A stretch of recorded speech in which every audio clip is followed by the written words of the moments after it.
जय हिंद मेरे डियर साथी। मैं आपका साथी विकास और आज हम देखने वाले हैं आरआरबी रेलवे फार्मासिस्ट की जो सीरीज जारी की गई थी 2026 का पेपर आपका सामने मार्च में होने वाला है।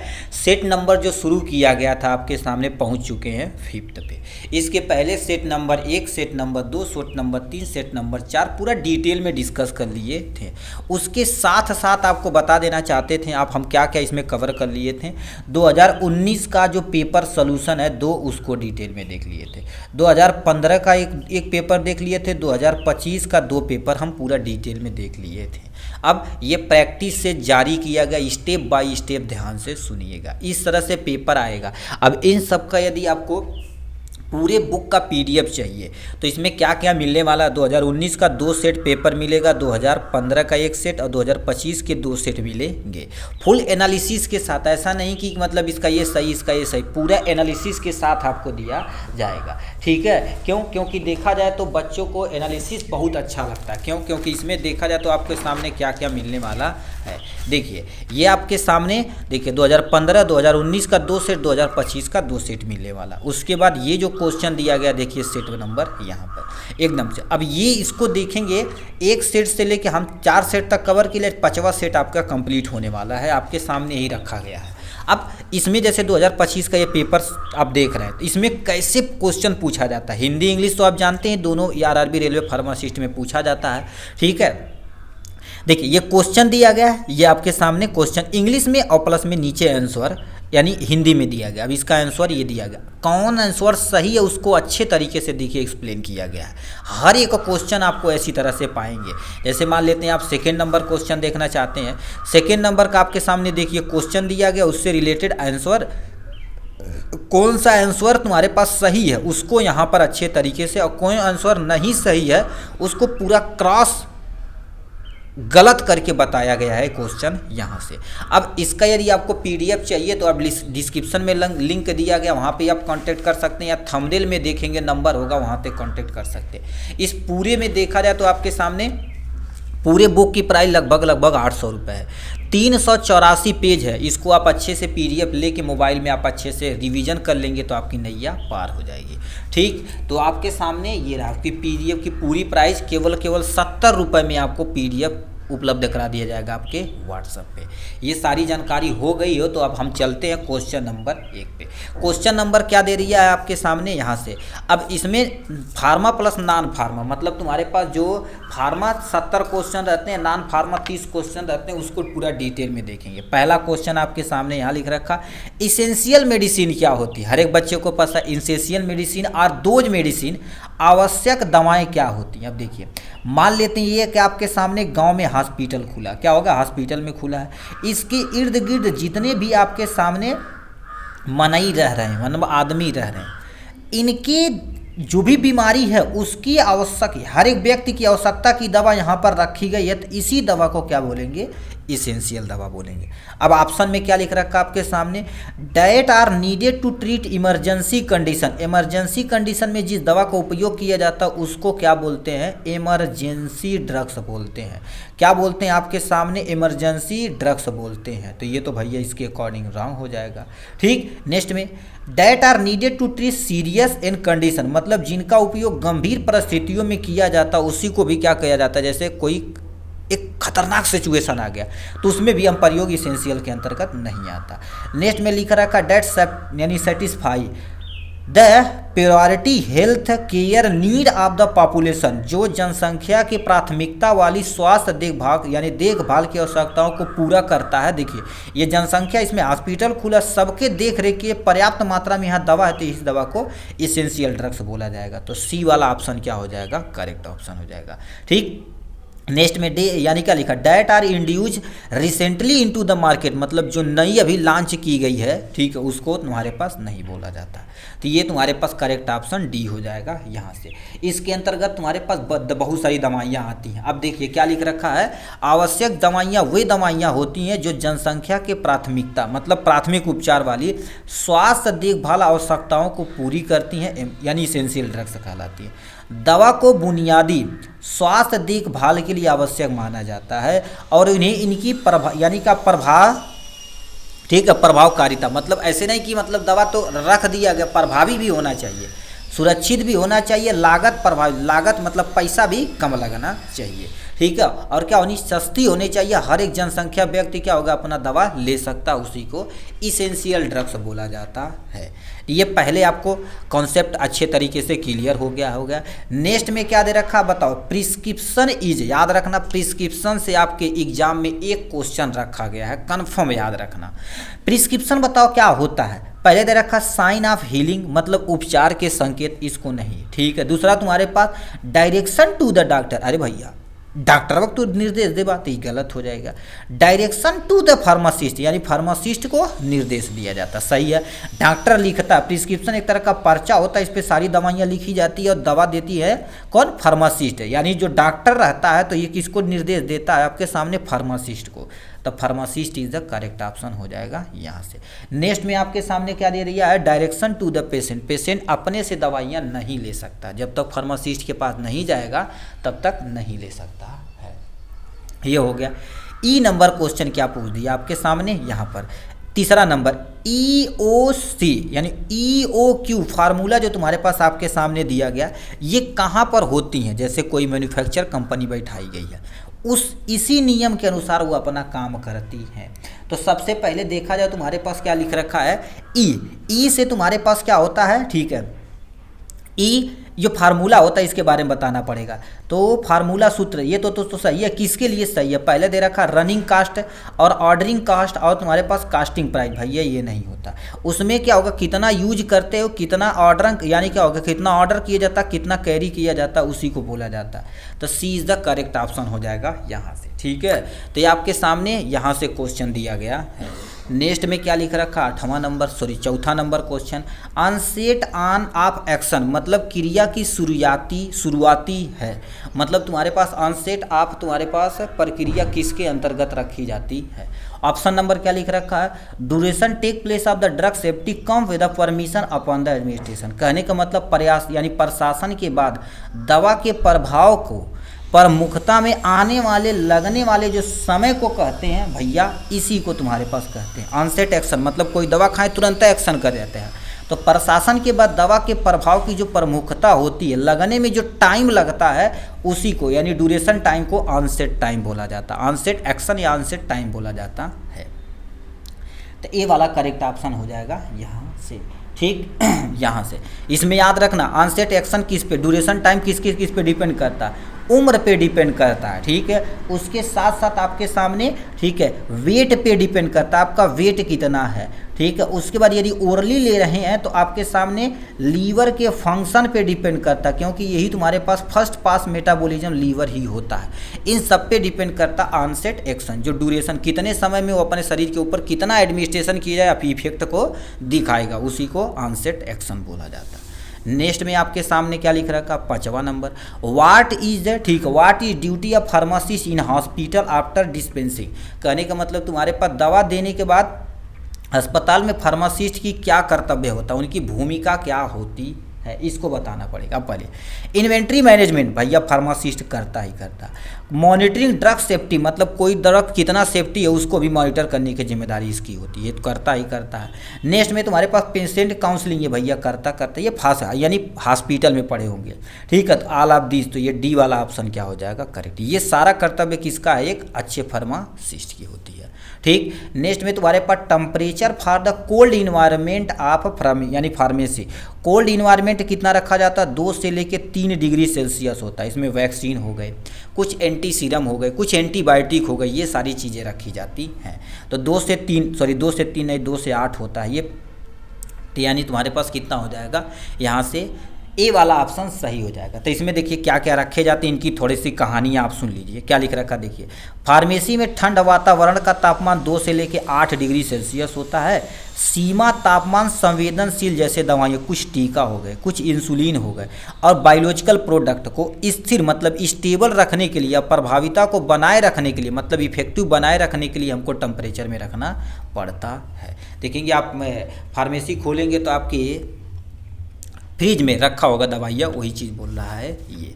नेक्स्ट में आपके सामने क्या दे रखा है यहाँ से, chapter 3 of the pharmacy act 1948 including, मतलब फार्मेसी अधिनियम 1948 का होता है। ये किसके अंतर्गत होता है, ये स्टेट के लिए होता है, याद रखना हर एक स्टेट के लिए अलग होता है। जैसे आप उत्तर प्रदेश में पढ़ रहे हैं, ये जो पीसीआई होता है ये सेंट्रल लेवल पे मेंटेन करता है, क्या होगा, सेंट्रल लेवल पे मेंटेन करता है।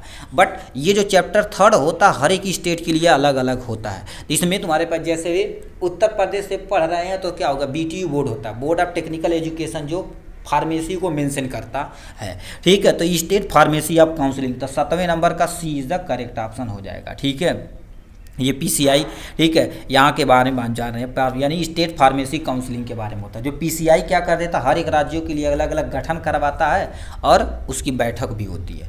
अब यहाँ पर क्या दे रखा है, under the section PCI notice करता, बताओ अंडर द सेक्शन, अभी थर्ड बोले हैं तो थर्ड सेक्शन के अंतर्गत करता, फार्मेसी एक्ट होता है इसी के तहत चलता है। तो ए वाला ऑप्शन क्या हो जाएगा, यहाँ पर करेक्ट हो जाएगा। ठीक है, 1948 में ये तो किया गया था आपके सामने, 1948 में किया गया था। इसमें तुम्हारे पास क्या होती है, अलग अलग सेक्शन थर्ड होता है। ठीक है, तो इसमें जो सेक्शन थर्ड होता है जो पीसीआई करवाती है, सेंट्रल के द्वारा क्या कर दी जाती है आपके सामने, सेंट्रल के द्वारा इसे मेंशन किया जाता है, यानी मेंटेन किया जाता है। ठीक है, तो ए वाला ऑप्शन सही हो जाएगा करेक्ट। ठीक है, अब ये पीसीआई क्या करता है, कोई हॉस्पिटल में काम नहीं करता, ये करते क्या है, कोई कॉलेज का एजुकेशन कैसे करना है, उसके सब्जेक्ट कैसे मेंशन करना है, हॉस्पिटल में ट्रेनिंग कैसे मेंटेन करवाना, ये सब जिम्मेदारी किसकी होती है, आपके सामने पीसीआई की होती है।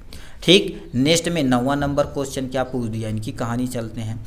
कह दिया drugs inquiry committee was stabilize on, मतलब तुम्हारे पास औषधि की जांच करने के, ठीक है, इसके लिए एक कमेटी बैठाई गई थी। ठीक है, एक कमेटी बैठाई गई थी, वो कब बैठाई गई थी, याद रखना 11 अगस्त, ठीक है, 11 अगस्त 1930 में बैठाई गई थी, आर्यन चोपड़ा की निगरानी में।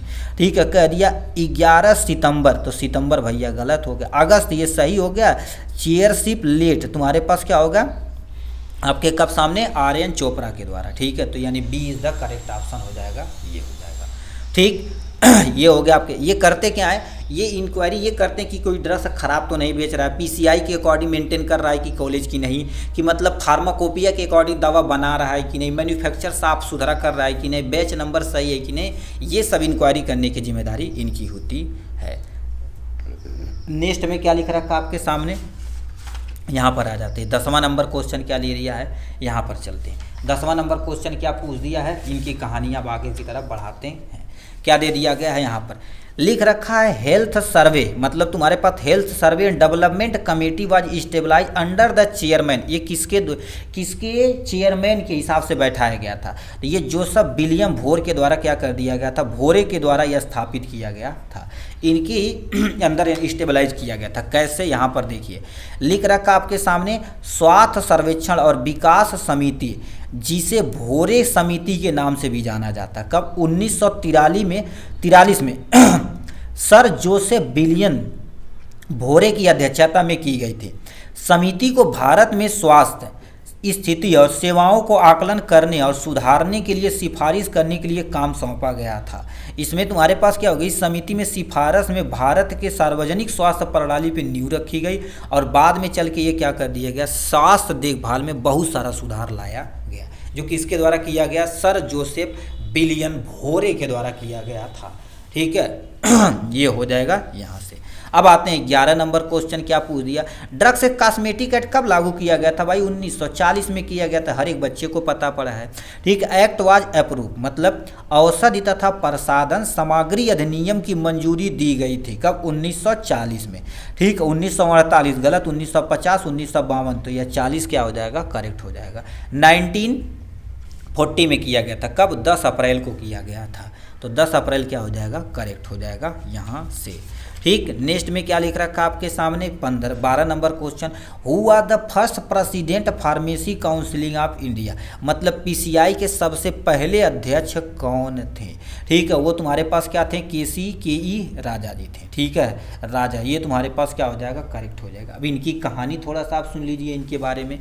देखिए क्या लिख रखा आपके सामने, डॉक्टर के.सी.ई. राजा 1949 में केंद्र सरकार द्वारा फार्मेसी काउंसिलिंग पीसीआई के पहले अध्यक्ष के रूप में नामित किया गया था। ठीक है, फार्मेसी काउंसिलिंग ऑफ इंडिया वर्तमान में तुम्हारे पास क्या थे, मोटू लाल पटेल थे, इनको भी यानी रिटायर कर दिया गया, इनको हटा देना। ठीक है, पीसीआई के नए अध्यक्ष ये तुम्हारे पास अभी जब घोटाला में ये तुम्हारे पास मोंटू पटेल को हटाया गया था, ये घोटाला कर लिए थे बहुत करोड़ का, इनको भी हटा दिया गया। ठीक है, तो ये वाला स्टेटमेंट गलत हो जाएगा पूरी तरह से, ये पहला याद रखना अपने यहाँ से।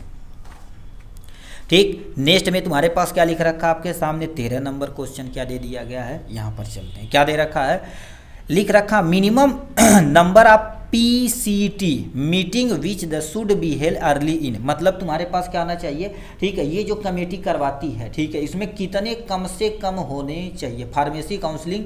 ठीक है, आप ट्रेनिंग और क्या होती है, समिति होती, कमेटी जिसको बोलते हैं, ये इसमें कम से कम तुम्हारे पास कितने साल के बाद होना चाहिए, 6 साल के बाद होना चाहिए। ठीक है, तो ये सी इज द करेक्ट ऑप्शन। यहाँ पर देखिए क्या लिख रखा, PCT बैठक की न्यूनतम संख्या 6 होनी चाहिए। कितनी होनी चाहिए, 6 वार्षिक वर्ष में। ठीक है, वार्षिक रूप से आयोजित की जानी चाहिए, मतलब हर साल होता, बट संख्या कितनी होनी चाहिए, कम से कम 6 होनी चाहिए। P से देखिए क्या होता है, फार्मेसी, और C से आपके सामने कितना हो जाएगा, टेक्निकल। ठीक है, थेरापेटिक हो जाएगा, और C से क्या हो जाएगा, कमेटी। कम से कम 6 मेंबर होना चाहिए। ठीक है, कम से कम देखो 6 बार मिलना चाहिए, वर्ष में कम से कम 6 बार होना ही होना चाहिए। ठीक है, 6 बार रहेगा, गठित कराया जाएगा, तो हर एक चीज़ को मेंटेन किया जाएगा। अब आते हैं 14 नंबर के क्वेश्चन की तरफ, चलिए। मेडी4, अभी मेडी4 एक तरह का एप्लीकेशन है जो कंप्यूटर में इंस्टॉल किया जाता है। जैसे आप दुकान खोलेंगे ना, तो कंप्यूटर में आपको इसको इंस्टॉल करना पड़ेगा। तो कंप्यूटर में जो इंस्टॉल किया जाता है, ये करता क्या है, देखो।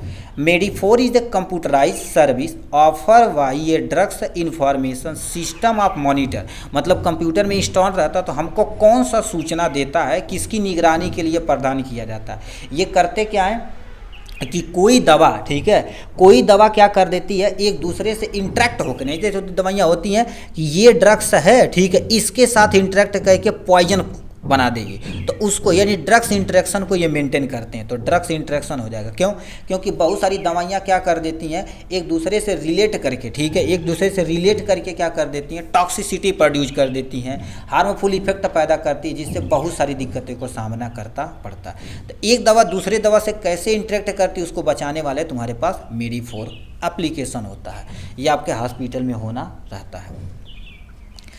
15 नंबर क्वेश्चन क्या पूछ लिया है, 15 नंबर क्वेश्चन क्या दे दिया आपके सामने, non lean is a program which predicate, मतलब नॉन लीन एक ऐसा कार्यक्रम है जो भविष्यवाणी करता है। ये करता क्या है, पहले दे रखा आपके सामने यूटिलाइजेशन ऑफ मेडिसिन, मेडिसिन का यूटिलाइजेशन नहीं करता। फार्माकोकाइनेटिक मैटर, यानी मैटर को बताता, मतलब हमारे शरीर के अंदर कैसे दवाइयाँ मूव करती हैं, कि ओरल रूट जाएगा तब सिस्टमेटिक कैसे आएगा, उस पैरामीटर को बताता है नॉन लीन। तो ये तुम्हारे पास क्या हो जाएगा, करेक्ट हो जाएगा यहाँ से। ठीक है, अब नॉन लीन की कहानी देखिए, यहाँ पर लिख रखा है, देखिए नॉन लीन ऐसा कार्यक्रम है जो फार्माकोकाइनेटिक पैरामीटर की भविष्यवाणी करता है। ठीक, दवाओं के फार्माकोकाइनेटिक पैरामीटर जैसे ही दर स्थिरांक और वितरण की मात्रा, जैसे आयु बढ़ेगी और सेक्स के लिए अलग होता, मतलब मेल है या फीमेल, वजन हो गया, दैनिकता हो गया, स्थिति हो गया, पोषण संबंधी स्थिति तथा आनुवांशिक परिवर्तनशीलता को मेंटेन करता। जब 2 या 2 से अधिक दवाओं एक दूसरे से क्रिया करती हैं तो उससे विभिन्न करने की जिम्मेदारी फार्माकोकाइनेटिक्स होता, मतलब कौन सी दवाइयाँ इनको देनी है, वजन के हिसाब से, वेट के हिसाब से, उम्र के हिसाब से, वो कौन बताता है, नॉन लीन बताता है। ठीक, तो ये तुम्हारे पास B is the correct option हो जाएगा यहाँ से। ठीक, नेक्स्ट पे चलते हैं। नेक्स्ट कहानियाँ क्या दे दिया गया आपके सामने, 16 नंबर कह दिया है द ER कितना हो जाएगा 1991 प्रिस्क्राइब्ड, ठीक है, प्रैक्टिकल ट्रेनिंग रजिस्टर फार्मासिस्ट होना चाहिए। अब तुम बताओ, ये भी बढ़ुआ हलुआ क्वेश्चन पूछा गया है, मतलब एक कोई फार्मासिस्ट है, अपना डी फार्मा कंप्लीट कर लिया, क्या कर लिया, डी फार्मा कंप्लीट कर लिया, तो उसको बताओ मिनिमम कितना घंटा, कम से कम कितना घंटा ट्रेनिंग चाहिए, 500 घंटा, 600 घंटा, 450 या 700, इसको भैया कमेंट बॉक्स में लिख के दिखाना पड़ेगा। ठीक है, इसको, ये भी हलवा क्वेश्चन पूछा गया, कमेंट में आपको लिख के दिखाइए भरने से कौन सा सही है। नेक्स्ट में आपके सामने क्या दे रखा है, यहाँ पर चलते हैं, इनकी कहानियाँ सुनते हैं। क्या दे दिया गया है, the place way here the licensed employee the service of qualified person but drugs are not compounder called। मतलब तुम्हारे पास वह स्थान जहाँ लाइसेंस धारी किसी योग्य व्यक्तियों की सेवा लेता है, ठीक है, सेवा लेता है, बस दवा का यानी क्या कर देता है, डिस्पेंसिंग नहीं करता। जैसे नहीं हम सब होते हैं दवा देते हैं, तो याद रखना वो दवा नहीं देता, लाइसेंस एम्प्लॉई है, फिर भी वो क्या हो गया, एक लाइसेंस एम्प्लॉई है। तो अब उसको क्या बोलते हैं, फार्मासिस्ट। देखा जाए तो तुम्हारे पास दवा का कंपाउंडिंग करता तो गलत हो जाएगा। होलसेल भी दवा की कंपाउंडिंग करता, ये होगा। मैन्युफैक्चर दवा के बारे में बताता, बट दवा के बारे में बताना नहीं। तो बचा एक केमिस्ट और ड्रगिस्ट, ये एक्चुअल में दवा को बनाते हैं, कंपाउंडिंग नहीं करते हैं। तो ए वाला ऑप्शन क्या हो जाएगा, करेक्ट हो जाएगा। यहाँ से देखिए साफ साफ लिख रखा है, ड्रगिस्ट और केमिस्ट अधिनियम के अनुसार केमिस्ट और ड्रगिस्ट वह स्थान जहां लाइसेंसधारी किसी योग्य व्यक्ति की सेवा लेता है। अब तुम्हारे पास जैसे यहाँ पर कहीं दवाइयाँ बनाई जा रही तो आपके पास अच्छी डिग्री होनी चाहिए तभी जा सकते हैं, ठीक है। लिख रखा है ये प्रतिष्ठान मुख्य रूप से पहले से पैक की गई दवाओं के खुदरा रूप में काम करता है और स्वास्थ्य संबंधी उत्पाद को बेचता है, मतलब दवा ववा बेचता है, ठीक। 18 नंबर क्वेश्चन क्या पूछ दिया, इनकी कहानी सुनते हैं। यहाँ पर क्या लिख रखा है आपके सामने, यहाँ से which among the following is not a role of community pharmacy. मतलब तुम्हारे पास इसमें कम्युनिटी फार्मेसी का रोल नहीं है, याद रखना, पूछा है नहीं है, याद रखना। सबसे पहले आते हैं इंडिविजुअल ड्रग्स थेरेपी, ये तो भैया यानी क्या उपचार के यानी दवा उपचार के व्यक्तिकरण करना है, तो ये तो करता ही करता है, कोई फार्मासिस्ट रहेगा। रेशनल यूज दवा के सतर्क करना, इसका तो भैया करना काम कम्युनिटी फार्मेसी का काम होता है। Drugs promotion of the physician से क्या करते हैं, हमारे लोग होते हैं ना, जाते हैं प्रमोशन करवाते, तो ये भी करता। दूसरा न्यूट्रिशन काउंसलिंग, ये पोषण का परामर्श नहीं देता है, तो ये वाला ए वाला ऑप्शन सही हो जाएगा। इसको जैसे मान लेते कौन सी दवा के साथ कौन सा भोजन लेता है, ये कौन बताता है आपके सामने, डॉक्टर बताते हैं, एक फार्मासिस्ट नहीं बता सकता। यदि मान लेते हैं अनुभव वगैरह रहता तो बता सकता, बट रूल के अकॉर्डिंग ये डॉक्टर ही बताता है। नेक्स्ट में क्या लिख रखा आपके सामने 19 number, any noxious change which is suspected to be यानी due to a drugs occurs a dose normally use in the man is called. मतलब कोई भी हानिकारक परिवर्तन जो किसी दवा के यानी दवा के कारण होने का संदेह हो, जो मनुष्य में समान रूप से उपयोग में लाए जाने वाले खुराक होते हैं, उसको क्या बोलते हैं, उसको नॉर्मल भाषा में क्या बोला जाता है, ठीक है, ड्रग्स यानी एडवर्स ड्रग्स रिएक्शन बोला जाता है। कहने का मतलब जैसे दवा खा लिया कोई व्यक्ति, उसके शरीर के अंदर एडवर्स इफेक्ट होगा तो बहुत ही खतरनाक हो जाएगा, प्रतिकूल दवा प्रतिक्रिया होती है, तो करेक्ट हो जाएगा। ड्रग्स इंट्रैक्शन, जब दवा से इंट्रैक्ट करती है, टॉक्सिसिटी प्रोड्यूस करती है, तो उसको ड्रग्स इंट्रैक्शन बोलते हैं।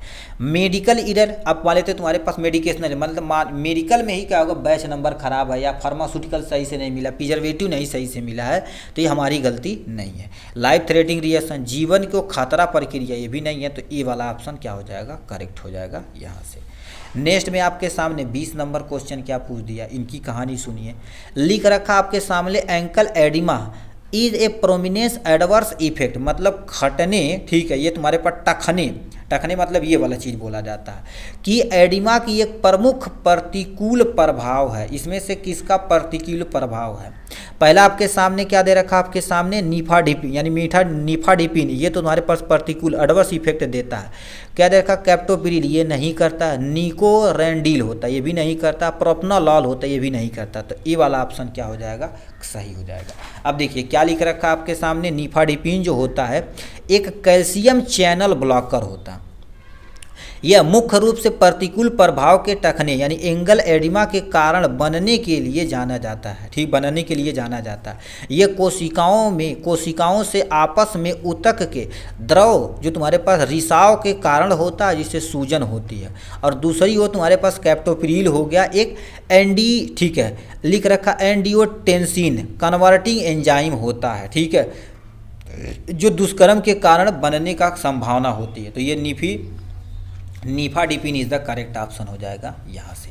ये देखा जाए तो निफाडिपिन एक तुम्हारे पास कैल्शियम चैनल ब्लॉकर होता है। क्या होता है आपके सामने, कैल्शियम चैनल ब्लॉकर होता है, ठीक है, कैल्शियम चैनल ब्लॉकर होता है जिसका इसका उपयोग किया जाता है।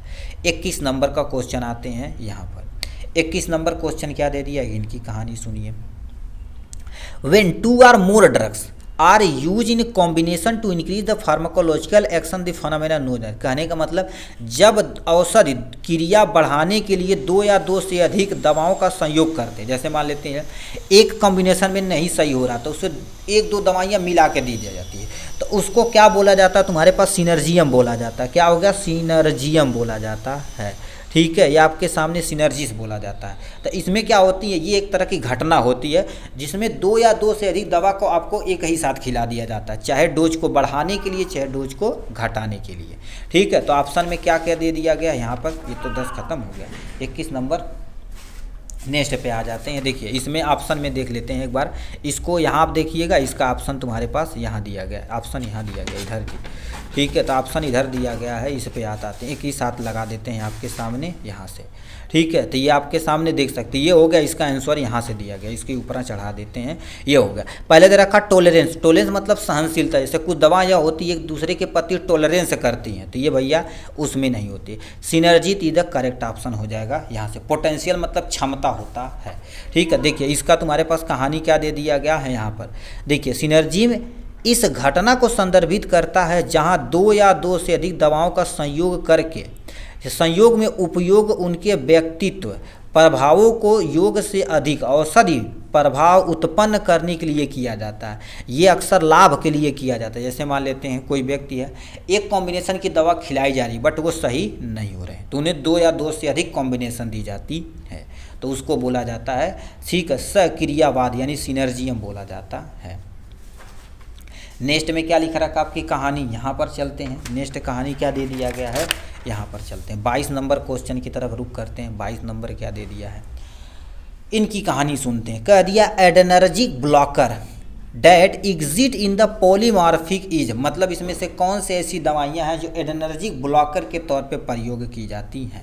और आपके सामने कार्वेडिलोल हो जाएगा। ठीक है, कार्वेडिलोल हो जाएगा, तो ये वाला ऑप्शन सही हो जाएगा। कार्वेडिल देखा जाए तो ये भी तुम्हारे पास क्या होता है, देखिए कार्वेडिल जो होता है नॉन सेलेक्टिव बीटा ब्लॉकर होता है और अल्फा ब्लॉकर होता है। ठीक, अब पॉलीमॉर्फिज्म के रूप में मौजूद होता, मतलब अलग अलग इसका तुम्हारे पास है। ठीक है, नेचर होता है। ठीक है, यह कई क्रिस्टल रूप में पाए जाते हैं जो इसके भौतिक तथा रासायनिक गुणों को प्रभावित करते हैं।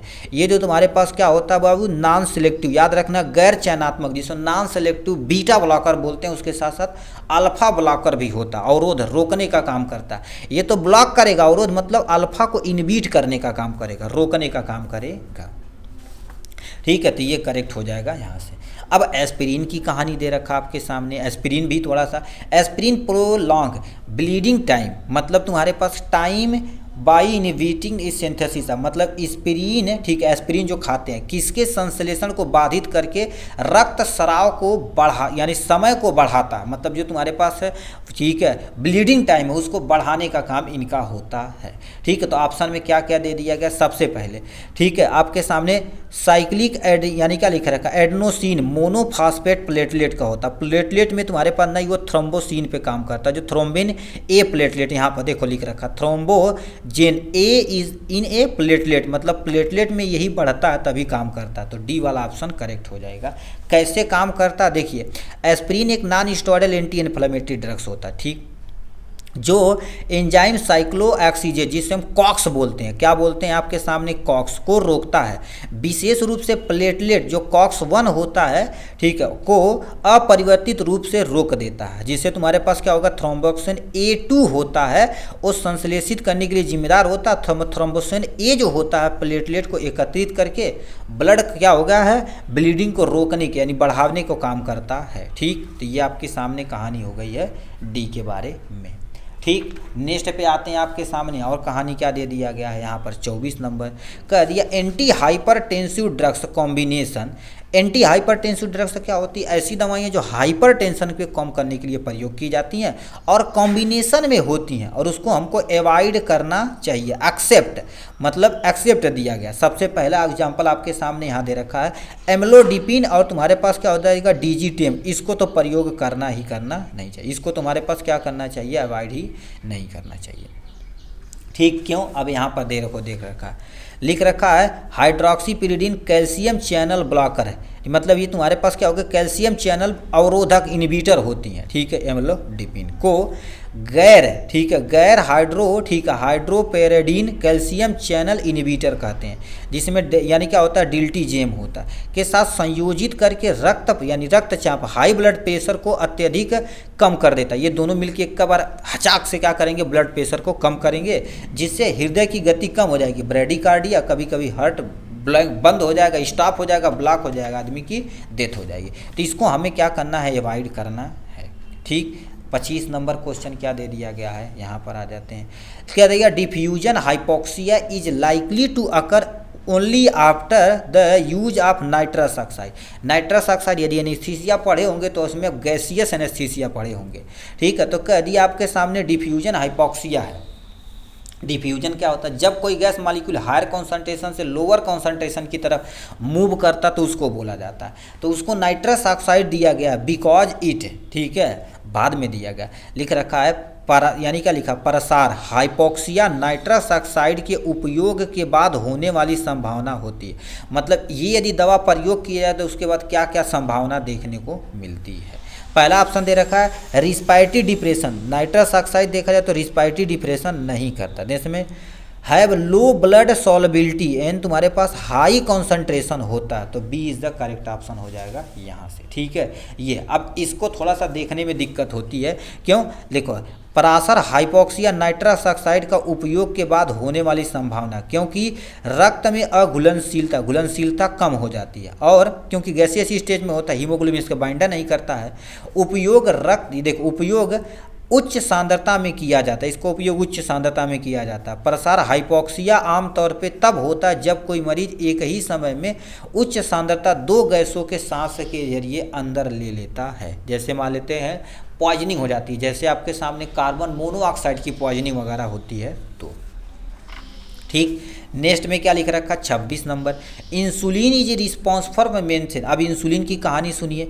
इंसुलिन कहाँ से निकलती, हमारे एक ग्लैंड होती जिसका नाम पैंक्रियाज होता है, जो पेट के नीचे रहती है। पैंक्रियाज में एक सेल रहता है जिसको हम क्या बोलते हैं, बीटा सेल बोलते हैं। बीटा सेल क्या निकालता है आपके सामने, इंसुलिन निकालता है। इंसुलिन क्या कर देता है, हमारे शरीर के अंदर शुगर लेवल को, ठीक है, शुगर कहीं ना लिखा रहे तो ग्लूकोज जो लेवल होता है, ठीक है, ग्लूकोज लेवल होता है उसको मेंटेन करता है। ग्लूकोज लेवल को क्या कर देता है आपके सामने, मेंटेन करता है। तो क्या दे दिया, insulin responsible for blood glucose level को क्या कर देता, मेंटेन करता। तो ये वाला ऑप्शन क्या हो जाएगा, करेक्ट हो जाएगा। तो ये कहानी आपके सामने हमने सुना दी। नेक्स्ट में क्या लिख रखा आपके सामने, आते हैं 27 नंबर पे, which of the following not a disease but symptom. मतलब इसमें से वो बीमारी नहीं है बट सिम्टम देखने को मिलता है, ठीक है। देखिए रोग नहीं बल्कि लक्षण है। डेंगू, अब देखा टाइफाइड, सर्वे दे रखा टाइफाइड। टाइफाइड क्या होता है, एक सोनमोलेना टाइफी से होने वाली ये तुम्हारे पास एक बीमारी है। तो ये तुम्हारे पास बीमारी है, इसमें कोई लक्षण नहीं है।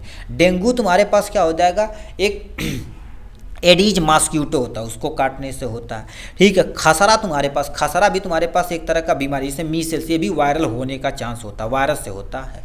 अब ट्रैकीकार्डिया बताओ, तेज हृदय गति हो जाना। तो कुछ सोचवा, सोचेंगे तभी क्या हो जाएगी आपके सामने, तेज गति हो जाएगी, ठीक है। तेज गति तब भी हो सकती है। तो क्रेडी यानी क्या होगा, tachycardia is the correct option हो जाएगा। जैसे अब इसके अंतर्गत क्या क्या आता है, इनकी कहानी थोड़ा सा सुन लीजिए। देखिए जैसे आपको क्या कर देना, देखिए आपकी धड़कन तेज होने, जैसे मान लेते कहीं दौड़ के अला धड़कन तेज हो गए, तब वो ज़्यादा कौन, बीमारी ना ही है।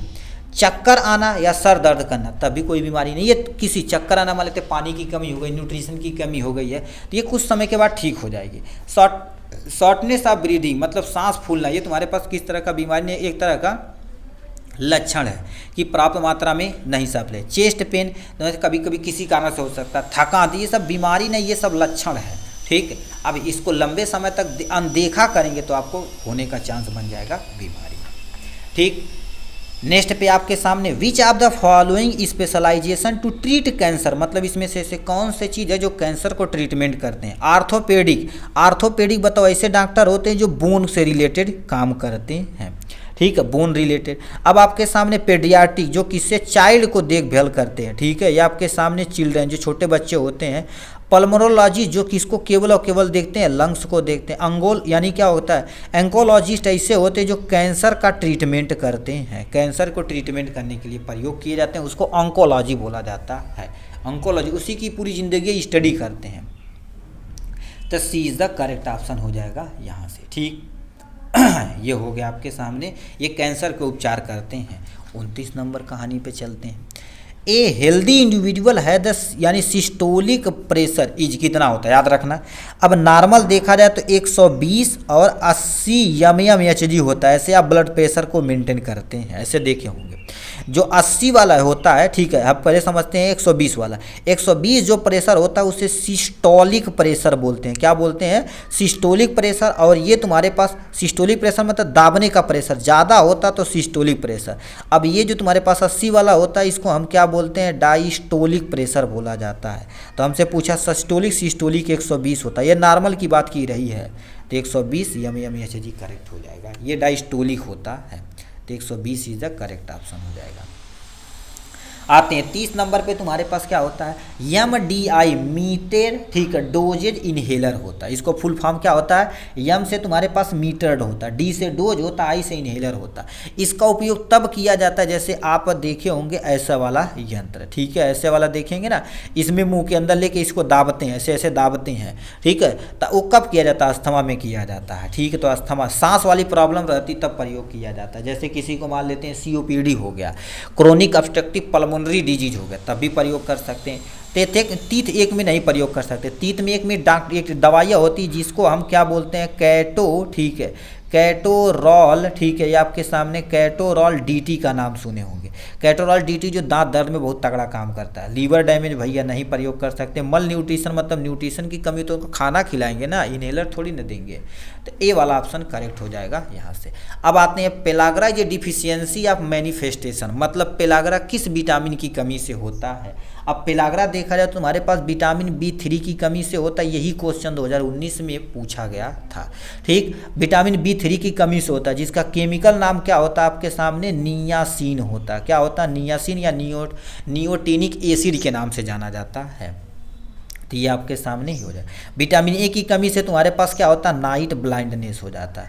नाइट ब्लाइंडनेस यानी ब्लाइंडनेस हो जाता है, रतौंधी हो जाता है। यानी क्या लिख रखा आपके सामने, पैंथोनिक एसिड, एस्कॉर्बिक एसिड देखा जाए तो विटामिन C खून आ जाएगा आपके सामने, यानी मसूड़ों से, ठीक है। तो पेलाग्रा में niacin is the correct option हो जाएगा, ठीक। देखिए साफ साफ लिख रखा है यहाँ से, देखिए पेलाग्रा नियासिन विटामिन B3 की कमी से होता है, जिसमें डर्मिस्ट और डायरिया मतलब तुम्हारे पास डर्मिस्ट मतलब स्किन जैसी प्रॉब्लम हो जाएगी, ठीक है। और क्या लिख रखा है आपके सामने, डिमिटिया मतलब स्किन प्रॉब्लम हो जाएगी, डायरिया मतलब हगते हगते आप पागल हो जाएंगे ठीक है, ये तो खतरनाक बीमारी है, ठीक है। यह जल में घुलनशील विटामिन है, जैसे जल में घुलनशील तुम्हारे पास क्या हो जाएगा, B और C होता है, ठीक है। तो ये आपके सामने कुछ, इसको कहाँ से, सूर्यमुखी का तेल हो गया, सोयाबीन ऑयल हो गया, सोयाबीन की खाएंगे, हरी पत्ती खाएंगे, सब्जी, मशरूम, मूंगफली, ये सब खाएंगे, नियासिन आपको पर्याप्त मात्रा में मिल जाएगा, ठीक। नेक्स्ट में तुम्हारे पास क्या लिख रखा, 32 नंबर क्वेश्चन क्या पूछ दिया, डिफिशियंसी सिम्टम्स, ठीक है, कह दिया deficiency symptoms which vitamin include. अब तुम्हारे पास क्या दे रखा है आपके सामने, केलोसिस दे रखा, ग्लॉस दे रखा है, एंड इट द डर्मिस्ट दे रखा है। तो ये किस कमी से होता है, तो यानी याद रखना तुम्हारे पास विटामिन B6 की कमी से होता है। विटामिन B6 की कमी से तुम्हारे पास क्या लिख रखा, इसको यदि नॉर्मल देखा जाए तो पैराडॉक्सिन बोलते हैं, पैराडॉक्सिन बोलते हैं, क्या बोलते हैं, पैराडॉक्सिन, ये हो जाएगा। अब इनकी कहानी थोड़ा सा सुन लीजिए, देखिए क्या लिख रखा आपके सामने, विटामिन B6 को हम पैराडॉक्सिन की कमी, इसको हम पैराडॉक्सिन केमिकल नाम है, कमी से मुंह के कोने में दरारें, मतलब आपके सामने जो मुंह रहेगा इस वाले कोने पे देखेंगे दरारा फाट जाएगा, जैसे कहते हैं ओट फाटना, जीभ में सूजन हो जाएगा, त्वचा में, ठीक है, जो त्वचा क्या हो जाएगी, स्वेलिंग हो जाएगी। तो किसकी, विटामिन B6 की कमी से ये हो जाएगा, ये करेक्ट हो जाएगा, ठीक। अब विटामिन E के हेयर लॉस हो जाता है, ठीक है, ये तुम्हारे पास इससे बेरी रोग हो जाता है, ठीक है, ये आपके सामने सुने होंगे बेरी रोग, इससे नाइट ब्लाइंडनेस अभी बोलबा किए हुए हैं, ठीक। अब आपके सामने क्या दे रखा है, फंक्शनल, ठीक है, functionally active form of the vitamin D। अब विटामिन D जो तुम्हारे पास होता है, इसको जो केमिकल यहाँ नाम दिया गया उसको एक्चुअल में IUPAC नाम दिया गया। तो 1,25 होता है, डाई हाइड्रोक्सी कैल्सीफेरॉल होता है, ठीक है। यानी क्या होता है, कैल्सीफेरॉल, जो कैलोकैल्सीफेरॉल होता है। ये वाला ऑप्शन क्या हो जाएगा, इसमें करेक्ट हो जाएगा। ये एक्टिव फॉर्म होता है, याद रखना, ये एक्टिव फॉर्म होता है विटामिन डी का शरीर के अंदर। अब ये अवशोषण कहाँ होता है, जो हमारी छोटी आंत होती है वहाँ से अवशोषण होता है, जो भोजन खाते हैं उससे, ठीक है। ये हो गया आपके सामने 33 नंबर का। नेक्स्ट पे आपके सामने आते हैं 34 नंबर का। अब बढ़िया क्वेश्चन यहाँ से पूछ दिया है, white polish rice cause deficiency of, मतलब जो चावल होता है उस पर देखेंगे पॉलिश कर दी जाती है। अब जितने भी देखें आगे गांव में आते हैं कूटने उटने धान, तो पूरे धान को क्या कर देते हैं, पॉलिश कर देते हैं। अब पहले ज़माना में देखेंगे तो चावल में पसावन उसावन निकलता था जिससे लोग प्रयोग करते थे, बट अब देखेंगे पसावन कोई नहीं, कुकर में बनेगा धन से खा खत्म हो गया। तो चावल जो होती है, चावल के ऊपरी सतह पे मेन चीज़ पाई जाती है, ठीक है। मेन चीज़ पाई जाती है जिसको हम थायमीन बोलते हैं। क्या बोलते हैं, इसके ऊपर जो लेयर पाई जाती है उसे थायमीन बोलते हैं। क्या बोलते हैं, थायमीन बोलते हैं, जिससे बहुत सारी बीमारियों को हम कंट्रोल कर सकते हैं। जैसे डाइजेशन प्रॉब्लम को मेंटेन किया जा सकता है, बट अब कोई खा ही नहीं रहा है, सब तुम्हारे पास ये हो रखा है। अब यानी तुम्हारे पास ये हो गया। अब थायमीन को विटामिन B1 बोला जाता है, जो बेरी रोग के लिए रिस्पॉन्सिबल होता है। तो यानी पॉलिश की गई चावल में किसकी कमी हो जाती है, थायमीन की कमी हो जाती है, ठीक। इसीलिए हो सके तो घर पे, अब तो हैया नहीं है, ठीक है। पहले देखिए गांव में छोटी छोटी धनकुट्टी रहती थी, उसमें 2 बार डाला जाता था तो कूट के निकालती थी, बट अब देखा जाए सब खत्म कर दिए हैं। ट्रैक्टर लेके आते हैं, धाड़ धाड़ धाड़ कूट के लेके चले जाते हैं, ठीक है। तो बहुत नुकसान करता भाई वो सब, ठीक है। तो ये हो गया। देखो इनकी कहानी दे रखा है यहाँ पर, देखिए देखो टीका रखा, सफ़ेद पॉलिश चावल में यानी थायमीन की कमी के कारण चावल पॉलिश करने की प्रक्रिया परतें देखिए हटा दी जाती हैं, जो अधिकांश थायमीन होता है। इसका नतीजा क्या होता है, सफ़ेद चावल कमी हो जाती है, बेरी नामक रोग हो जाता है। तो फिर ला भैया विटामिन तू अब 1 खा, ठीक है, मतलब कुछ भी, ठीक है। नेक्स्ट में तुम्हारे पास 35 नंबर लिख रखा आपके सामने, फाइलोक्यूनिन इज अनदर नेम, मतलब ये जो दिया गया इन सब का तुम्हें वैज्ञानिक क्या होना चाहिए, साइंटिफिक नेम पता होना चाहिए या रासायनिक नाम पता होना चाहिए, ठीक है। तो फाइलोक्यूनिन को क्या बोला जाता है आपके सामने, विटामिन के, जो किसके लिए, ब्लड क्लॉट में मदद करता है। क्या कर देता है, ब्लड क्लॉटिंग में मदद करता है। तो विटामिन के इज द करेक्ट ऑप्शन हो जाएगा यहाँ से, ठीक।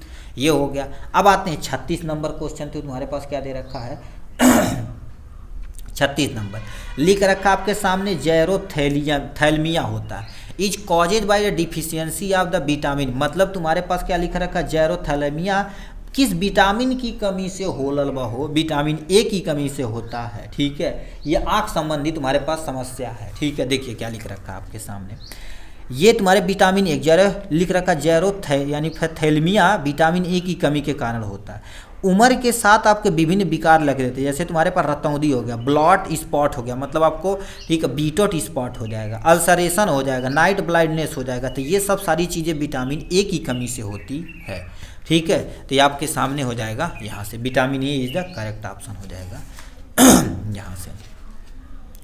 अब आपके सामने क्या हो जाता है, 37 number question, hepatitis A virus spread which, ठीक है, by which of the following route, मतलब तुम्हारे पास हेपेटाइटिस जो ए वायरस होता है, अभी आप सेट नंबर 4 देखे होंगे तो आपको बताया गया था, ये ओरोफिकल रूट के द्वारा जाती है। जैसे मान लेते हैं अब कोई किसी बंदे को हेपेटाइटिस ए हो गया और वो मल यहीं पर कर दिया, इस पर कोई मक्खी बैठेगी और हमारे भोजन पे जाएगी तो ओरल के जरिए हमारे शरीर में चली जाएगी, तो हमें हेपेटाइटिस ए होने का चांस बन जाता है, जो वायरस के कारण से फैलता है।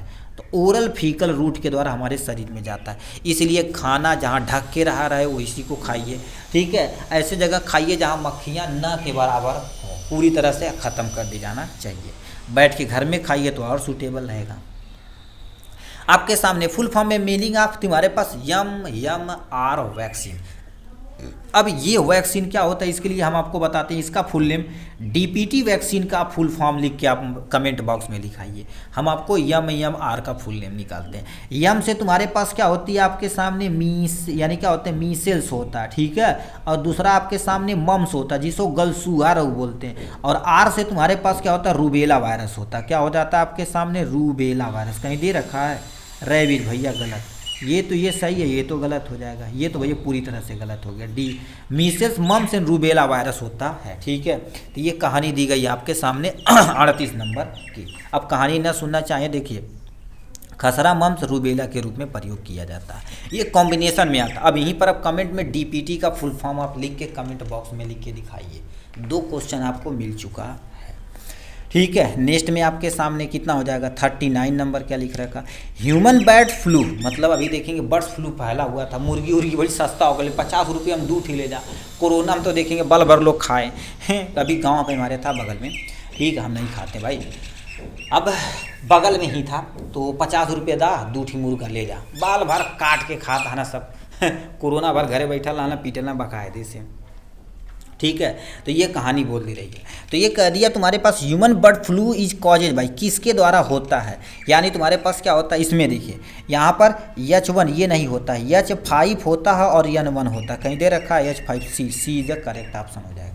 अब इनकी कहानी सुनिए, H से तुम्हारे पास क्या होता है आपके सामने हीमी, इसको फुल फॉर्म लिख देते हैं, H से आपके सामने तुम्हारे पास क्या होता है हीमोग्लूटिनिन होता है, क्या होता है ग्लूटिनिन होता है, और N से तुम्हारे पास क्या होता है न्यूरोमिडीडेज होता है। तो ये आपके सामने दिया गया है, यहाँ से यही होता है जो ह्यूमन बर्ड फ्लू करने का काम करता है, ये तुम्हारे पास वायरस के कारण से होता है।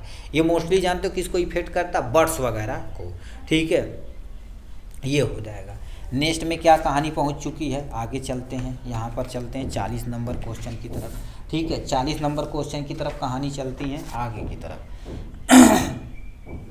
40 नंबर यहाँ पर दिया गया, which of the following roller damage, ठीक है, रोलर बैंडेज दिख रखा, bandage technique is use to joint knee of the elbow and kidney, मतलब तुम्हारे पास निम्नलिखित में से कौन सा रोलर बैंडेज का तकनीक कोहनी तथा घुटने जैसे जोड़ों के लिए प्रयोग किया जाता है, उसके लिए देखेंगे इस टाइप पे रहता है, 8 शेप का तुम्हारे पास बैंडेज रहता है, उसी को प्रयोग किया जाता है, स्पाइरल नहीं, स्पाइका नो नहीं, तो 8 शेप तुम्हारे पास सी इज द करेक्ट ऑप्शन हो जाएगा यहाँ से, ठीक है। 8 शेप का होता है, उसी का प्रयोग किया जाता है, क्योंकि ये तिरछा टाइप में होता है, आड़े तिरछे तरीके से लपेटा जाता है, उसके लिए प्रयोग किया जाता है।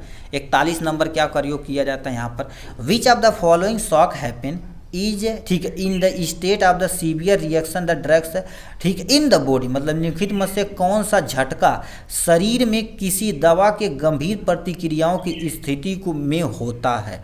अब यहाँ पर ऑप्शन में क्या कह दे दिया गया, सबसे पहले तुम्हारे पास कार्डियोजेनिक शॉक में, भैया नहीं, एनाफाइलेक्टिक शॉक में, इसमें तुम्हारे पास प्रयोग किया जाता है, तो B is the correct option हो जाएगा। इसमें देखिए क्या लिख रखा है, एनाफाइलेक्टिक शॉक किसी दवा, भोजन तथा अन्य एलर्जी के गंभीर, ठीक है, जीवन घातक एलर्जी के रूप में होता है। जैसे मान लेते किसी चीज़ से आपको एलर्जी रहे तो प्लीज़ आप न खाइए, क्यों, क्योंकि यही एलर्जिक रिएक्शन करता, कभी कभी किसी आदमी की डेथ हो जाती है, तो ऐसा आप न करिएगा। इसमें तुम्हारे पास क्या होती है, त्वरित यानी देखो प्रतिरक्षा क्रिया शामिल होती है, रक्त यानी ब्लड प्रेशर में गिरावट, सांस लेने में दिक्कत, कभी कभी आपको डेथ भी हो जाती है। तो एलर्जी किसी दवा के प्रति रहे तो उसको अवॉइड ही करना तो ज़्यादा सूटेबल रहेगा, ठीक है, कि नहीं हम अपने ऊपर एक्सपेरिमेंट करें तो आपको दिक्कत होने का चांस बन जाता है। 42 नंबर क्या पूछिए, लिख रखा the absorbent action by the charcoal, charcoal देखा जाए तो एक तुम्हारे पास है यूनिवर्सल एंटीडॉट होता है, ठीक।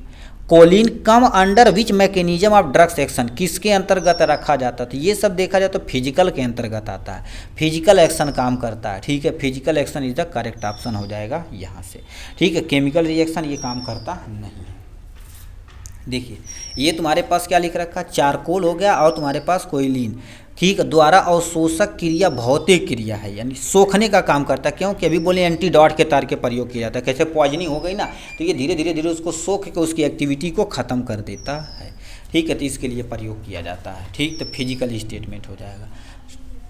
अब यहाँ पर आ जाते हैं, ये भी फार्माकोलॉजी से क्वेश्चन पूछा गया, volatile oil of the cinnamon cassia is present in, मतलब दालचीनी के बारे में आप सुने होंगे। वाष्पित तेल, उसमें तुम्हारे पास क्या होता है, वाष्पित तेल क्या पाया जाता है, ठीक है, तो उसमें वाष्पित तेल तुम्हारे पास एलोई, जो किस नेचर का होता है, वोलाटाइल नेचर का होता है। ये जो नॉर्मल ऐसे रख देंगे तो धीरे धीरे उड़ जाएगा, जैसे पेट्रोल की तरह उड़ता है। 44 नंबर क्या लिखा, major chemical constituent of clove. अब क्लोव देखा जाए तुम्हारे पास, जिसे लौंग बोलते हैं। देखिए लौंग के तेल में मौजूद प्रमुख रासायनिक भूमिका क्या होती है, यूजिनॉल होता है। क्या होता है, यूजिनॉल। अब इसकी यदि कहानी आप पढ़ेंगे ना, ठीक है, यूजिनॉल होता है सबसे ज़्यादा अमाउंट में यूजिनॉल, ठीक है, यूजिनॉल होता है, ठीक है। ये भी वोलेटाइल नेचर का ऑयल होता है, इसको रख देंगे तो धीरे धीरे ये भी उड़ जाएगा। ये दांत दर्द के लिए, पेन मतलब हेडेक का होते हैं, टीथ एक हो गया तो उसके लिए प्रयोग किया जाता है, ठीक। तो इस पे टिक मार देंगे यहाँ से।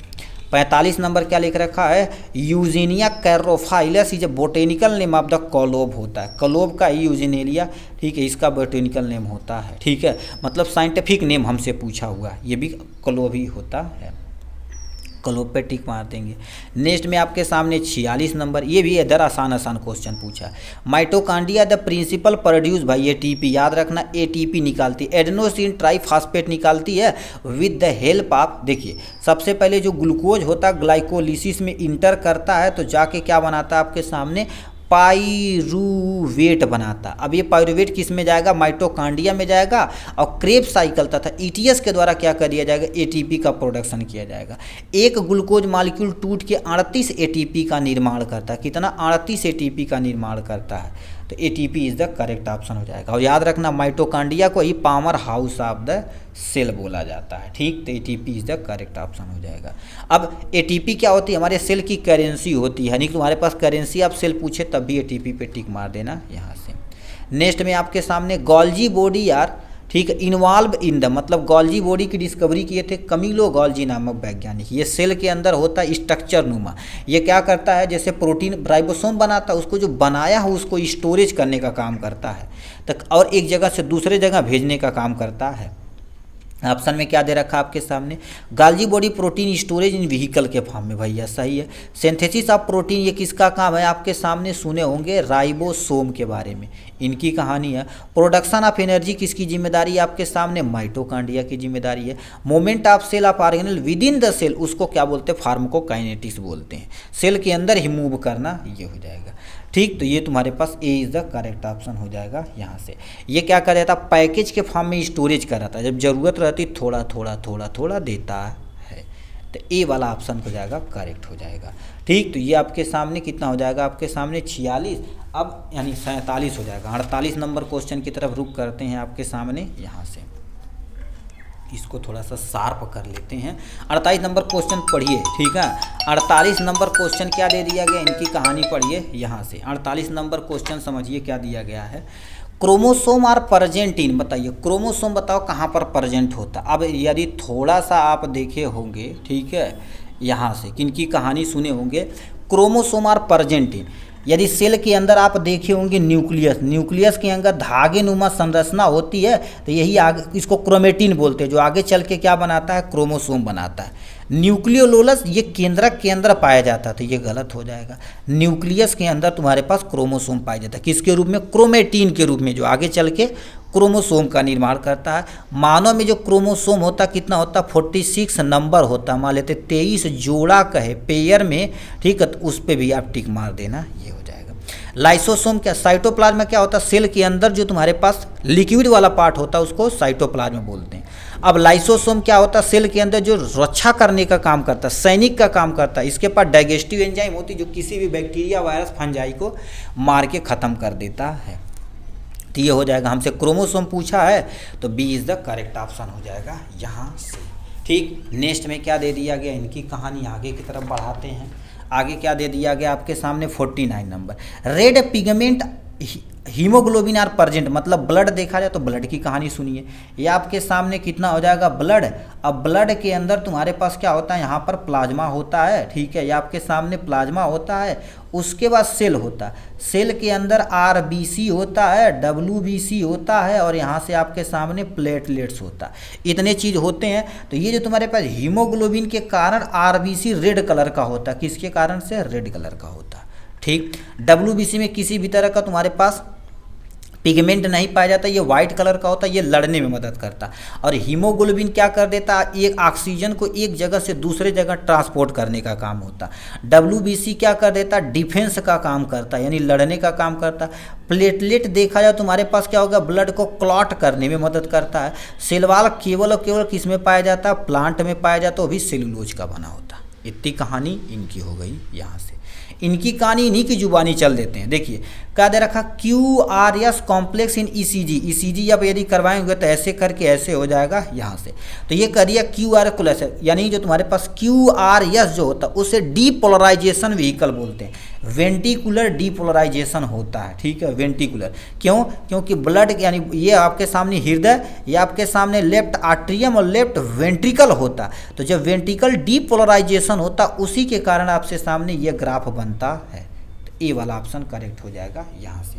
50 नंबर दे रखा है, इसकी कहानी थोड़ा सा आपको सुना ही देते हैं। यहाँ पर देखिए ECG QR कॉम्प्लेक्स, ठीक है, वेंटिकुलर डीपोलराइजेशन यानी सकुंचन से होता है। ठीक है, सकुंचन से होता है। ठीक है, जड़ी विद्युत गतिविधियाँ होती, इलेक्ट्रोमैग्नेटिक होती, जो आपके सामने ECG ग्राफ होता है उसी कहते हैं। इसे टी वेव से हमारे पास क्या होता है, ठीक है, निलय मतलब तुम्हारे पास अलिंद और निलय होता है, यानी आर्ट्रियम, ये left atrium, left ventricle, right atrium और तुम्हारे पास राइट वेंट्रिकल होता है। इस तरह से काम करता था। ए वाला ऑप्शन करेक्ट हो जाएगा यहाँ से। ठीक है, अब भैया पूछ लेगा ड्यूरेशन ऑफ आर्ट्रियल डायस्टोल। अब देखिए कह दिया है, एक बार हार्ट क्या करता, कॉन्ट्रैक्ट करता, रिलीज करता, उसको पूरे टाइम कितना लगता था, 0.8 सेकेंड लगता। कितना, 8 सेकेंड लगता। बट आर्ट्रियल को डिस्टोल करने में, मतलब कॉन्ट्रैक्ट करने में तो कम टाइम लगता है क्योंकि प्रेशर के साथ ब्लड जाता है। रिलैक्स करने में मतलब डायस्टोल करने में ज़्यादा समय लगता है, उसमें कम से कम 0.7 सेकेंड लगता। कितना, 0.7 सेकेंड लगता। आप सोच सकते हो, देखिए 70 से 75 बार धड़कता है, 0.8 सेकेंड में क्या हो जाता है, कॉन्टैक्ट और रिलैक्स हो जाता है। आर्ट्रियल जो होता है इसमें कम समय लगता है, बट डायस्टोल में 0.1 सेकेंड लगता है। ठीक है, ये 0.1 सेकेंड में तुम्हारे पास क्या हो जाता है तथा, ठीक है, यानी डायस्टोल जो तुम्हारे पास क्या होता है, इसका जो सिस्टोल होता है, यानी सिस्टोल जो तुम्हारे पास होता है 0.1 सेकेंड, सिस्टोलिक जो प्रेशर होता है 0.1, अब डायस्टोल जो होता था 0.7 सेकेंड में हो जाता है। तो कुल मिला के 0.8 लगता है। तो ये आपके सामने करेक्ट हो जाएगा। 52 नंबर क्वेश्चन क्या दे दिया गया, इनकी कहानी सुनते हैं आपके सामने। क्यूनिडीन ये केमिकली, मतलब क्यूनिडीन का आपके सामने, अब क्यूनिडीन क्या होता है, जो एंटी मलेरियल ड्रग्स के अंतर्गत आता है, एंटी मलेरियल ड्रग्स के अंतर्गत आता है। इसमें तुम्हारे पास उसका केमिकल फार्मूला दिया गया और उसका IUPAC नेम ये लिख के दे दिया गया है। उसमें तुम्हारे पास क्या होता है, यदि क्यूनिडीन में देखा जाए तो 6 मेथाइल क्या होते हैं, मिथॉक्सी होता है, सिंकोनान होता है और 9 पे एल्कोहल ग्रुप होता है। तो बी वाला ऑप्शन करेक्ट हो जाएगा यहाँ से। 53 नंबर क्वेश्चन क्या पूछ दिया है, लिख रखा आपके सामने विटाइलिस मोर्निस टेस्ट बताओ, आंसर इज एल्कोलाइड। मतलब ये किसके लिए किया जाता है, मतलब ये जो टेस्ट होता है किसके लिए किया जाता है, एल्कोलाइड। इसमें से ऐसी कौन सी दवा है जो एल्कोलाइड नेचर की होती है, ट्राइपोन होता है जो एल्कोलाइड नेचर की होती है। देखिए ये तुम्हारे पास क्या लिख रखा है, विटाइलिस मोर्निस परीक्षण एक रासायनिक परीक्षण जिसका उपयोग हम क्या कर देते हैं, यानी क्या ट्रोपेन एल्कोलाइड, जैसे तुम्हारे पास ट्रोपिन हो गया, यह क्या आपके सामने स्कोलोपाइलामाइन की उपस्थिति में पता लगाने के लिए किया जाता है। जो एल्कोलाइड सोलेनेसी फैमिली से बिलोंग करता है, जिससे बिल्डोना हो गया, वेनहेल हो गया और क्या हो गया, ये सब भी शामिल हैं। ठीक है, तो ये आपके सामने टिक मार देना इस पे। ठीक, नेक्स्ट क्वेश्चन क्या पूछ दिया है। ठीक, अब आते हैं कितने नंबर पे, तुम्हारे पास 54 नंबर पे। Which of the following water soluble, मतलब इसमें से कौन सा ऐसा है जो तुम्हारे पास पानी में घुलनशील है। ठीक है, एर्गोट यानी लिख रखा एर्गोमेट्रिन होता है, एर्गोमेट्रिन पानी में घुलनशील होता है। ठीक है, ये एक तरह का एर्गोमेट्रिन जो होता है वो जल में घुलनशील होता है। इसका प्रयोग किया जाता है तुम्हारे पास यूरिकोटेलिक यानी यूरिकोटॉनिक के रूप में प्रभाव किया जाता है। ठीक है, एंटी डाययूरेटिक के तौर पर इसका प्रयोग किया जाता है। ठीक, तो ये हो जाएगा आपके सामने यहाँ से। नेक्स्ट में क्या लिख रखा आपके सामने, 55 नंबर लिख रखा pH अब buffer system is given of the equation. अब बताइए, जैसे मान लेते हैं तुमसे बफर इक्वेशन दिया गया, ठीक है, बफर इक्वेशन दिया गया, तो कैसे तुम पीएच मेंटेन करोगे। इनके लिए एक इक्वेशन होता है जिसे हम क्या बोलते हैं, पीएच, पोटेंशियल ऑफ हाइड्रोजन बराबर क्या होता है, ठीक है, pKa, और प्लस में तुम्हारे पास लॉग होता है और इसमें साल्ट लिया जाता है, क्योंकि साल्ट का तुम्हारे पास क्या होता है, पीएच वैल्यू 7 होता है, बेस की जो वैल्यू होती है आपके सामने 7 से लेके 14 तक होती है। इसी इक्वेशन को तुम्हारे पास क्या बोला जाता है, एच बैचल बोला जाता है, ठीक है, एच तुम्हारे पास क्या होगा, बैलेंस, ठीक है, इक्वेशन बोला जाता है, बैलेंस इक्वेशन बोला जाता है। तो ये तुम्हारे पास सी इज द करेक्ट ऑप्शन हो जाएगा। ये करते क्या है कि ये तुम्हारे पास बफर सोल्यूशन में पीएच को मेंटेन करने के लिए ये इक्वेशन दिया जाता है कि कितना बेसिक है, कितना क्या है, इसके बारे में।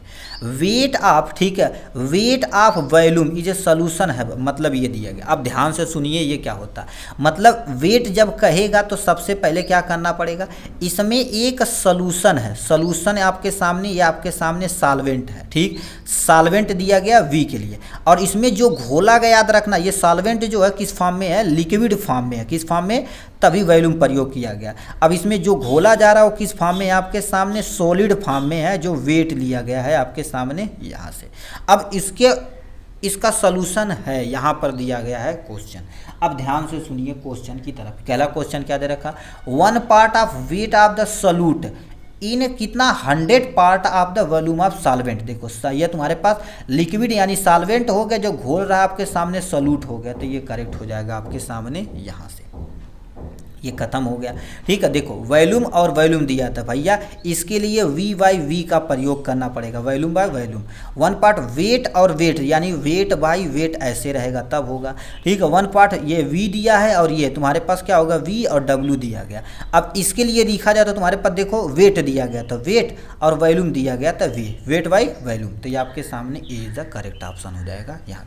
अब ये यदि घुमाएगा तो इसमें से ऑप्शन हो जाएगा, याद रखना ये चीज़ें होती हैं। नेक्स्ट पे आते हैं आपके सामने 57 number, which of the following agent bind to GABA receptor. Chlorine channel complex होता, मतलब इसमें से कौन सा ऐसा जो गाबा रिसेप्टर पे ब्लॉक करता है, ठीक है, और क्लोरीन चैनल ब्लॉकर भी होता है, कॉम्प्लेक्स होता है, क्लोरीन चैनल कॉम्प्लेक्स होता है। तो इसमें तुम्हारे पास क्या होता है, जोल्पीडेम होता है, जोल्पीडेम इज द करेक्ट ऑप्शन हो जाएगा। देखिए आपके सामने जोल्पीडेम अनिद्रा उपचार के लिए इस्तेमाल किए जाने वाली दवा होती है, जो व्यापक रूप से हिप्नोटिक्स एजेंट कहलाती है, जो गाबा रिसेप्टर को बेंजोडाइजापाइन साइट पर कार्य करती है, बेंजोडाइजापाइन पे काम करती, जो गाबा रिसेप्टर पे वर्क करती है। तो 57 नंबर का डी करेक्ट हो जाएगा यहाँ से। 58 नंबर तुम्हारे पास क्या लिख रखा है, मोक्लोबेडामाइड, बेमाइड दे रखा, ठीक है, मैक्लोबेमाइड दे रखा। ये इसमें से बताओ बैक्लोमाइड ये गुरुदेव क्या है।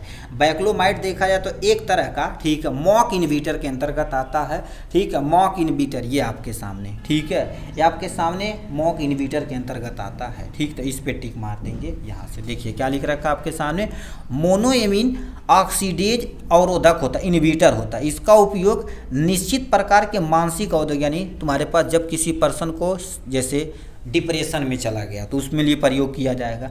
यह मस्तिष्क पे रासायनिक यानी संवेदनाओं को, ठीक है, संवेदन वाहकों को स्तर को बढ़ाया जाता है, जो मनोदशा को नियंत्रित करता है और अवसादन के यानी डिप्रेशन के इलाज के लिए उपयोग में लाया जाता है, जिसे हम क्या बोलते हैं, मोनोक्लोबेमाइड बोला जाता है।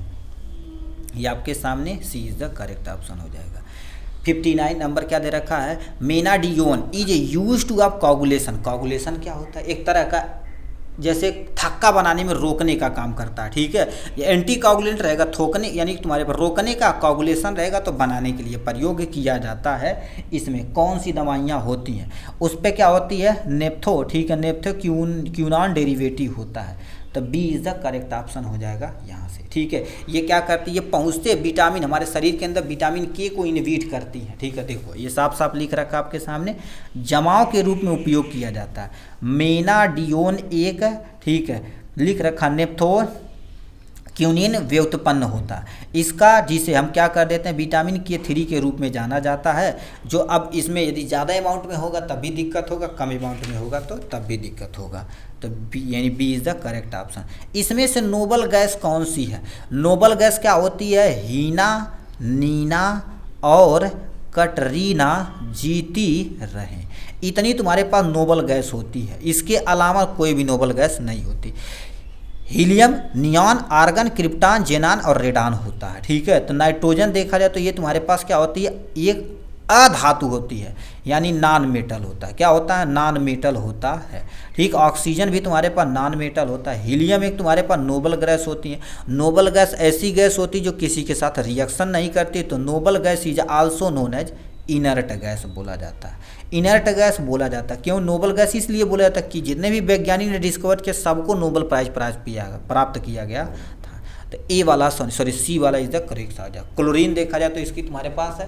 ठीक है, क्लोरीन हो गया, फ्लोरीन हो गया, आयोडीन, ये दूसरी कैटेगरी के अंतर्गत आता है, तो इसको हटा देंगे आपके सामने यहाँ से। नेक्स्ट में 61 नंबर, सोडियम बाइकार्बोनेट का यूज किया जाता है भैया, antacid. Sodium bicarbonate, sodium bicarbonate, sodium hydrogen के नाम से भी जाना जाता है इनको। सोडियम बाइकार्बोनेट का उपयोग किया जाता है, किसमें किया जाता है, आपके सामने आमतौर पे एंटासिड के रूप में प्रयोग किया जाता है। तो ए वाला ऑप्शन करेक्ट हो जाएगा यहाँ से। ये फार्मास्यूटिकल केमिस्ट्री में पढ़े होंगे। ठीक है, रेडियो, ठीक है, radio opaque material have the ability to absorb, मतलब ये किसको एब्जॉर्ब कर सकता है। ये तुम्हारे पास अभी एक्सरे मशीन पे गए होंगे तो बोला जाता है रेडियो एक्टिव सब्सटेंस है, इससे दूर ही रहना पड़ेगा। ठीक है, ये जब दूर रहेंगे, क्यों, क्योंकि इतना खतरनाक टाइप में होता है। ठीक है, ये एक्सरे रेज को एब्जॉर्ब कर लेता है। ठीक है, इसीलिए तुम्हारे पास ये हो जाएगा। तो X-ray is the correct option हो जाएगा यहाँ से। ये क्या लिख रखा, देखिए लिख रखा, रेडियो पैक सामग्री एक्सरे को अवशोषित करने की क्षमता होती है। इसका उपयोग चिकित्सा यानी इमेजिनेशन एक्सरे छवियों को कंट्रास्ट करने के लिए प्रयोग किया जाता है, क्योंकि एक्सरे मार्ग पे अवरोध करती है और छवियों को सफ़ेद दिखाई देती, जो हड्डी का तस्वीर बना देता है। ठीक है, और याद रखना बार बार एक्सरे भी नहीं करवाना, क्योंकि रेडियो एक्टिव सब्सटेंस है। अल्ट्रासाउंड हो गया, ये सब करवाएंगे तो आपके लिए बड़ी दिक्कत देखने को मिलता है। नेक्स्ट में आपके लिए सामने लिख रखा, geometric dilution is use for, मतलब तुम्हारे पास जियोमेट्रिक डाइल्यूशन किस में देखने को मिलता है। ऑप्शन में क्या दे रखा, मिक्सिंग ऑफ पोटेंट ड्रग्स, इसमें तुम्हारे पास शक्तिशाली दवा मिलाने के जियोमेट्रिक डाइल्यूशन देखने को मिलता है। तो ए इज द करेक्ट ऑप्शन हो जाएगा, जो सटीक खुराक बनाने के लिए प्रयोग किया जाता है। ठीक, नेक्स्ट में तुम्हारे पास क्या लिख रखा आपके सामने 64 नंबर, कह दिया a bubble point test is done to determine, bubble बताओ किसके लिए, सरफेस टेंशन के लिए प्रयोग किया जाता है कि बबल बन रहा है कि नहीं। Surface tension of liquid capillary tube, ये तुम्हारे पास होता है। ठीक, यहाँ पर आ जाएंगे। ठीक है, अब इनकी कहानी यहाँ पर पढ़ने के लिए देख सकते हैं। बबल पॉइंट टेस्ट किसके लिए किया जाता है, कैपिलरी टेस्ट के लिए किया जाता है, जो सरफेस टेंशन को निर्धारित करने के लिए उपयोग की जाने वाली एक तरह की विधि है। ठीक है, ये बुलबुले के रूप में बनाया जाता है और नली में टूट जाता है। ठीक है, अब यदि बबल रहेगा तो उससे इम्प्योरिटी तथा मेजरमेंट में थोड़ा सा आपको दिक्कत होगी। 65 नंबर क्या लिख रखा है, in size reduction process thermolabile substance, ठीक है, can be mill by using, मतलब इसमें से कौन सा ऐसा जो साइज रिडक्शन में प्रयोग किया जाता है। और अब थर्मोलेबियल मतलब तुम्हारे पास वो टेम्परेचर के प्रति ज़्यादा रेसिस्टेंस होता है। ठीक है, यानी सेंसिटिव होता, तो उसमें तुम्हारे पास बाल मिल में तुम्हारे पास क्या होना चाहिए। ठीक है, सब्सटेंस का तो प्रयोग नहीं कर सकते हैं, फ्लूइड एनर्जी मिल में हम प्रयोग करते हैं। फ्लूइड एनर्जी मिल में तुम्हारे पास क्या है, इसमें थर्मोलेबियल सब्सटेंस पीसने के लिए प्रयोग किया जाता है। देखिए साफ साफ लिख रखा है, फ्लूइड एनर्जी मिल जैसे जेट मिलों का उपयोग थर्मोलेबियल सब्सटेंस को पीसने के लिए किया जाता है, यानी क्रश करने के लिए। ये कम ताप पर काम करता और ये मिलें अत्यधिक गर्मी पैदा किए बिना सामग्री को पीस देती। जैसे अभी चक्की चलाएंगे, बाल मिल चलाएंगे, सब गर्मी देगी, बट ये गर्मी नहीं देगी। ठीक, तो ये हो जाएगा। 66 नंबर क्या लिख रखा आपके सामने, कॉम्बिनेशन। ठीक है, is also known as, combination को हम क्या बोलते हैं, आल्सो नोन एज, उसको क्या बोला जाता है, साइज रिडक्शन बोला जाता है। ठीक है, size reduction is the correct हो जाएगा यहाँ से। अब साइज रिडक्शन में क्या कर देते हैं, जैसे किसी चीज़ को हमें पाउडर बनाना है, टैबलेट बनाना है, तो ये सबको पाउडर बना के तभी काम करना पड़ेगा, ये करते हैं। नेक्स्ट में क्या लिख रखा, 67 नंबर कह दिया आपके सामने, vacuum salt made by the purification of rock salt contain more than 90% of the, तुम्हारे पास 90% से अधिक क्या पाया जाता है। ठीक है, मतलब रॉक साल्ट के शुद्धिकरण द्वारा बनाए गए वैक्यूम साल्ट में 99.9 लगभग 0.1% से अधिक, 0.1 कम ही है, नहीं तो 100% पाया जाता है। ठीक है। तो उसमें क्या पाया जाता है इसके बारे में बताना पड़ेगा। तो सबसे पहले दे रखा आपके बेरियम क्लोराइड, भैया नहीं, सोडियम क्लोराइड पाया जाता है। ठीक है, क्या हो जाएगा, सोडियम क्लोराइड पाया जाता है, जिसका फार्मूला NaCl होता है। ठीक, जो कॉमन साल्ट अपने घर पे प्रयोग किया जाता है। ठीक, ये हो गया आपके सामने।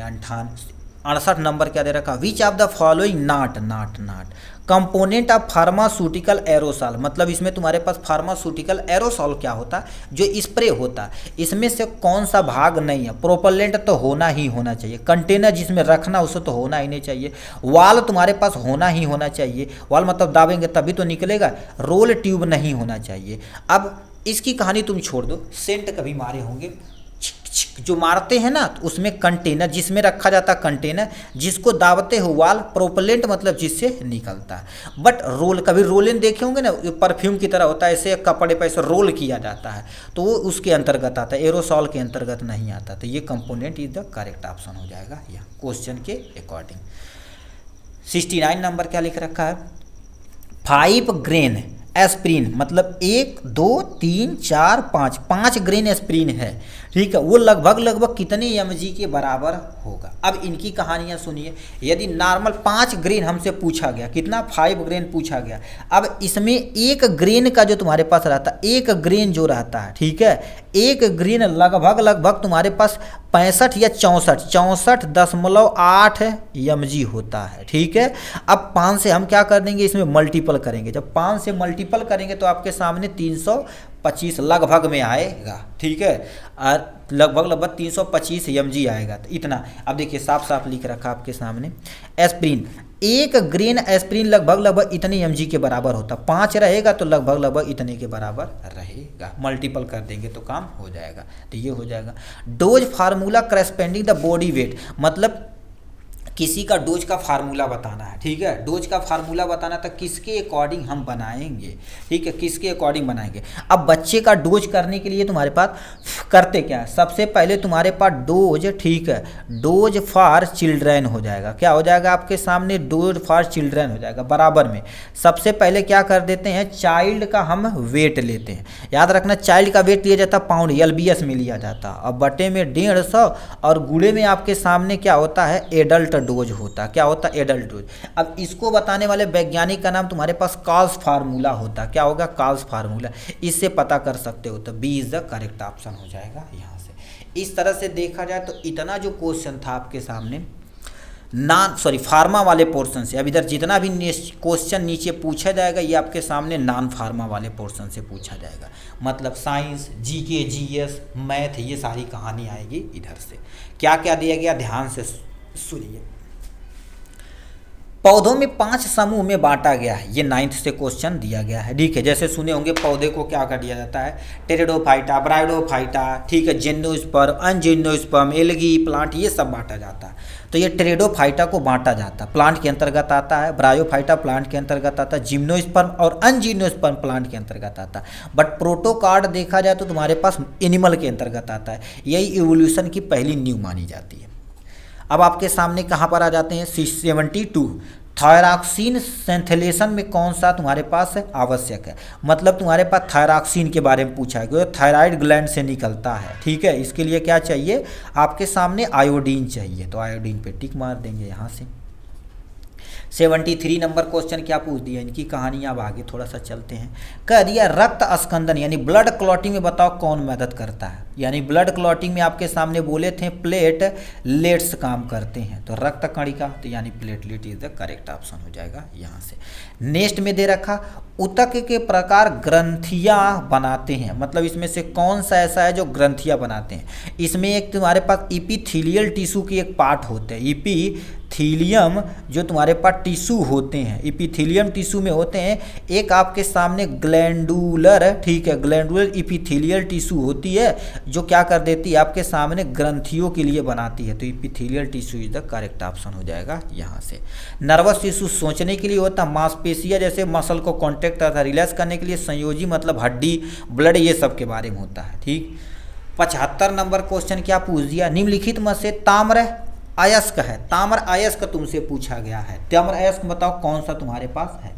ताम्र अयस्क मतलब तुम्हारे पास इसमें सबसे मतलब मेकालाइट होता है, इसमें तुम्हारे पास क्या होगा, कापर की मात्रा वगैरह थोड़ा सा पता होना चाहिए, ठीक है। तो मेकेलाइट इज द करेक्ट ऑप्शन। देखिए ताम्र में दे रखा साहब के, देखो ताम्र मतलब तांबा यानी कापर पैराइड होगा, क्यूपरी पैराइड मैला, ठीक है, मैकालाइट हो जाएगा। आयरन के तुम्हारे पास अयस्क ये दे रखा है, हेमेटाइट हो गया, मैग्नेटाइट हो गया, आयरन पैराइट हो गया। जिंक के जिंकाइट हो गया, कैलामाइन हो गया, जिंक ब्लेड हो गया। सोडियम के अंतर्गत तुम्हारे पास क्या होता है, सोडियम नमक हो गया, चिली सल्फी साल्ट पीटर हो गया, बोरेक्स वगैरह इसी के अंतर्गत आता है। तो हमसे ताम्र पूछा जिसमें कापर पायराइट आता है, ठीक है। तो ये तुम्हारे पास मेकालाइट पहले ही दे रखा है, मेकालाइट वाला इसी पे टिक मार देना यहाँ से। अष्टक का नियम क्या कहता है, देखिए यानी ऑक्टेट एक रूल होता है, ये कहते हैं कि किसी भी जो इलेक्ट्रॉन रहेगा उसके बाहतम कोष में 8 इलेक्ट्रॉन से कम नहीं भरना है, ठीक, सॉरी ज़्यादा नहीं भरना है, कम भर सकते हो, ज़्यादा नहीं भर सकते हो, ठीक है। तो इसमें कह दिया आपके सामने, पहला दे रखा आपके सामने मैग्नीशियम, अब दूसरा दे रखा आपके सामने जिंक, अब दे रखा दूसरा कैल्शियम और Br ब्रोमीन दे रखा, ठीक है। तो कह दिया लागू होता है, तो कैल्शियम में टोटल कितने होते हैं आपके सामने 20 इलेक्ट्रॉन, 2 भरोगे 8 भरोगे, 8 भरोगे 2 भरोगे, तो ये पूरे ऑक्टेट को नियम को पालन करता है। ये के हो गया, यल हो गया, यम हो गया, यन, ये तुम्हारे पास क्योंकि इसकी संख्या कितनी होती है 20, तो ऑक्टेट रूल का पालन करता, लागू होता है कैल्शियम पे। क्यों, क्योंकि ये कहते क्या है, किसी भी तत्व के बाहतम कोष में अधिकतम 8 इलेक्ट्रॉन भर सकते हो, उससे ज़्यादा नहीं भर सकते हो।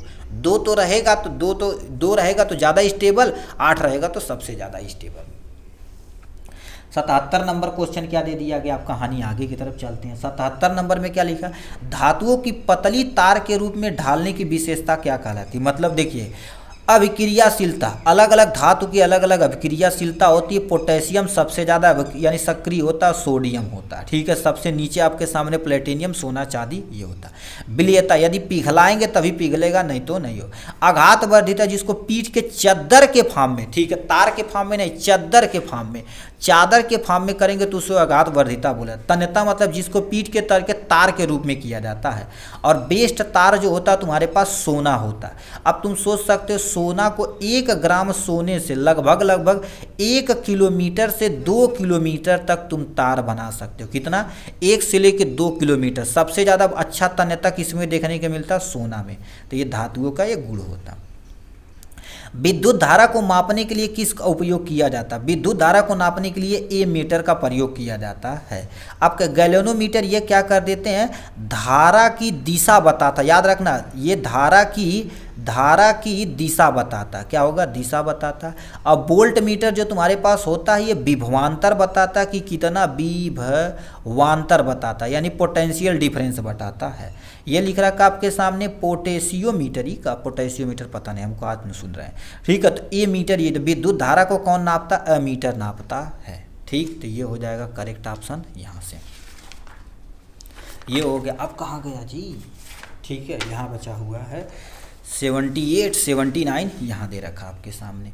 गोली दर्पण की अवधारणा, दर्पण क्या होता है, गोली दर्पण में तुम्हारे पास देखिए ये आपके एक गोली है, इससे काट के ये वाले को हम यहाँ रखते हैं और इससे काट के इस वाले को यहाँ रखते हैं। इसको इधर यदि लेप किया जाएगा तो ये बन जाएगा आपके सामने अवतल दर्पण बनेगा। क्या बनेगा, अवतल दर्पण, जिसको हम क्या बोलते हैं, कनकेव मिरर बोलते हैं। क्या बोलते हैं, कनकेव मिरर। अब ये वाले काट के इधर रखा गया, इसको अंदर की तरफ लेक बनाएंगे तो ये आपके सामने क्या बन जाएगा, उत्तल दर्पण बन जाएगा, जिसको हम क्या बोलते हैं, कन्वेक्स मिरर बोला जाता है।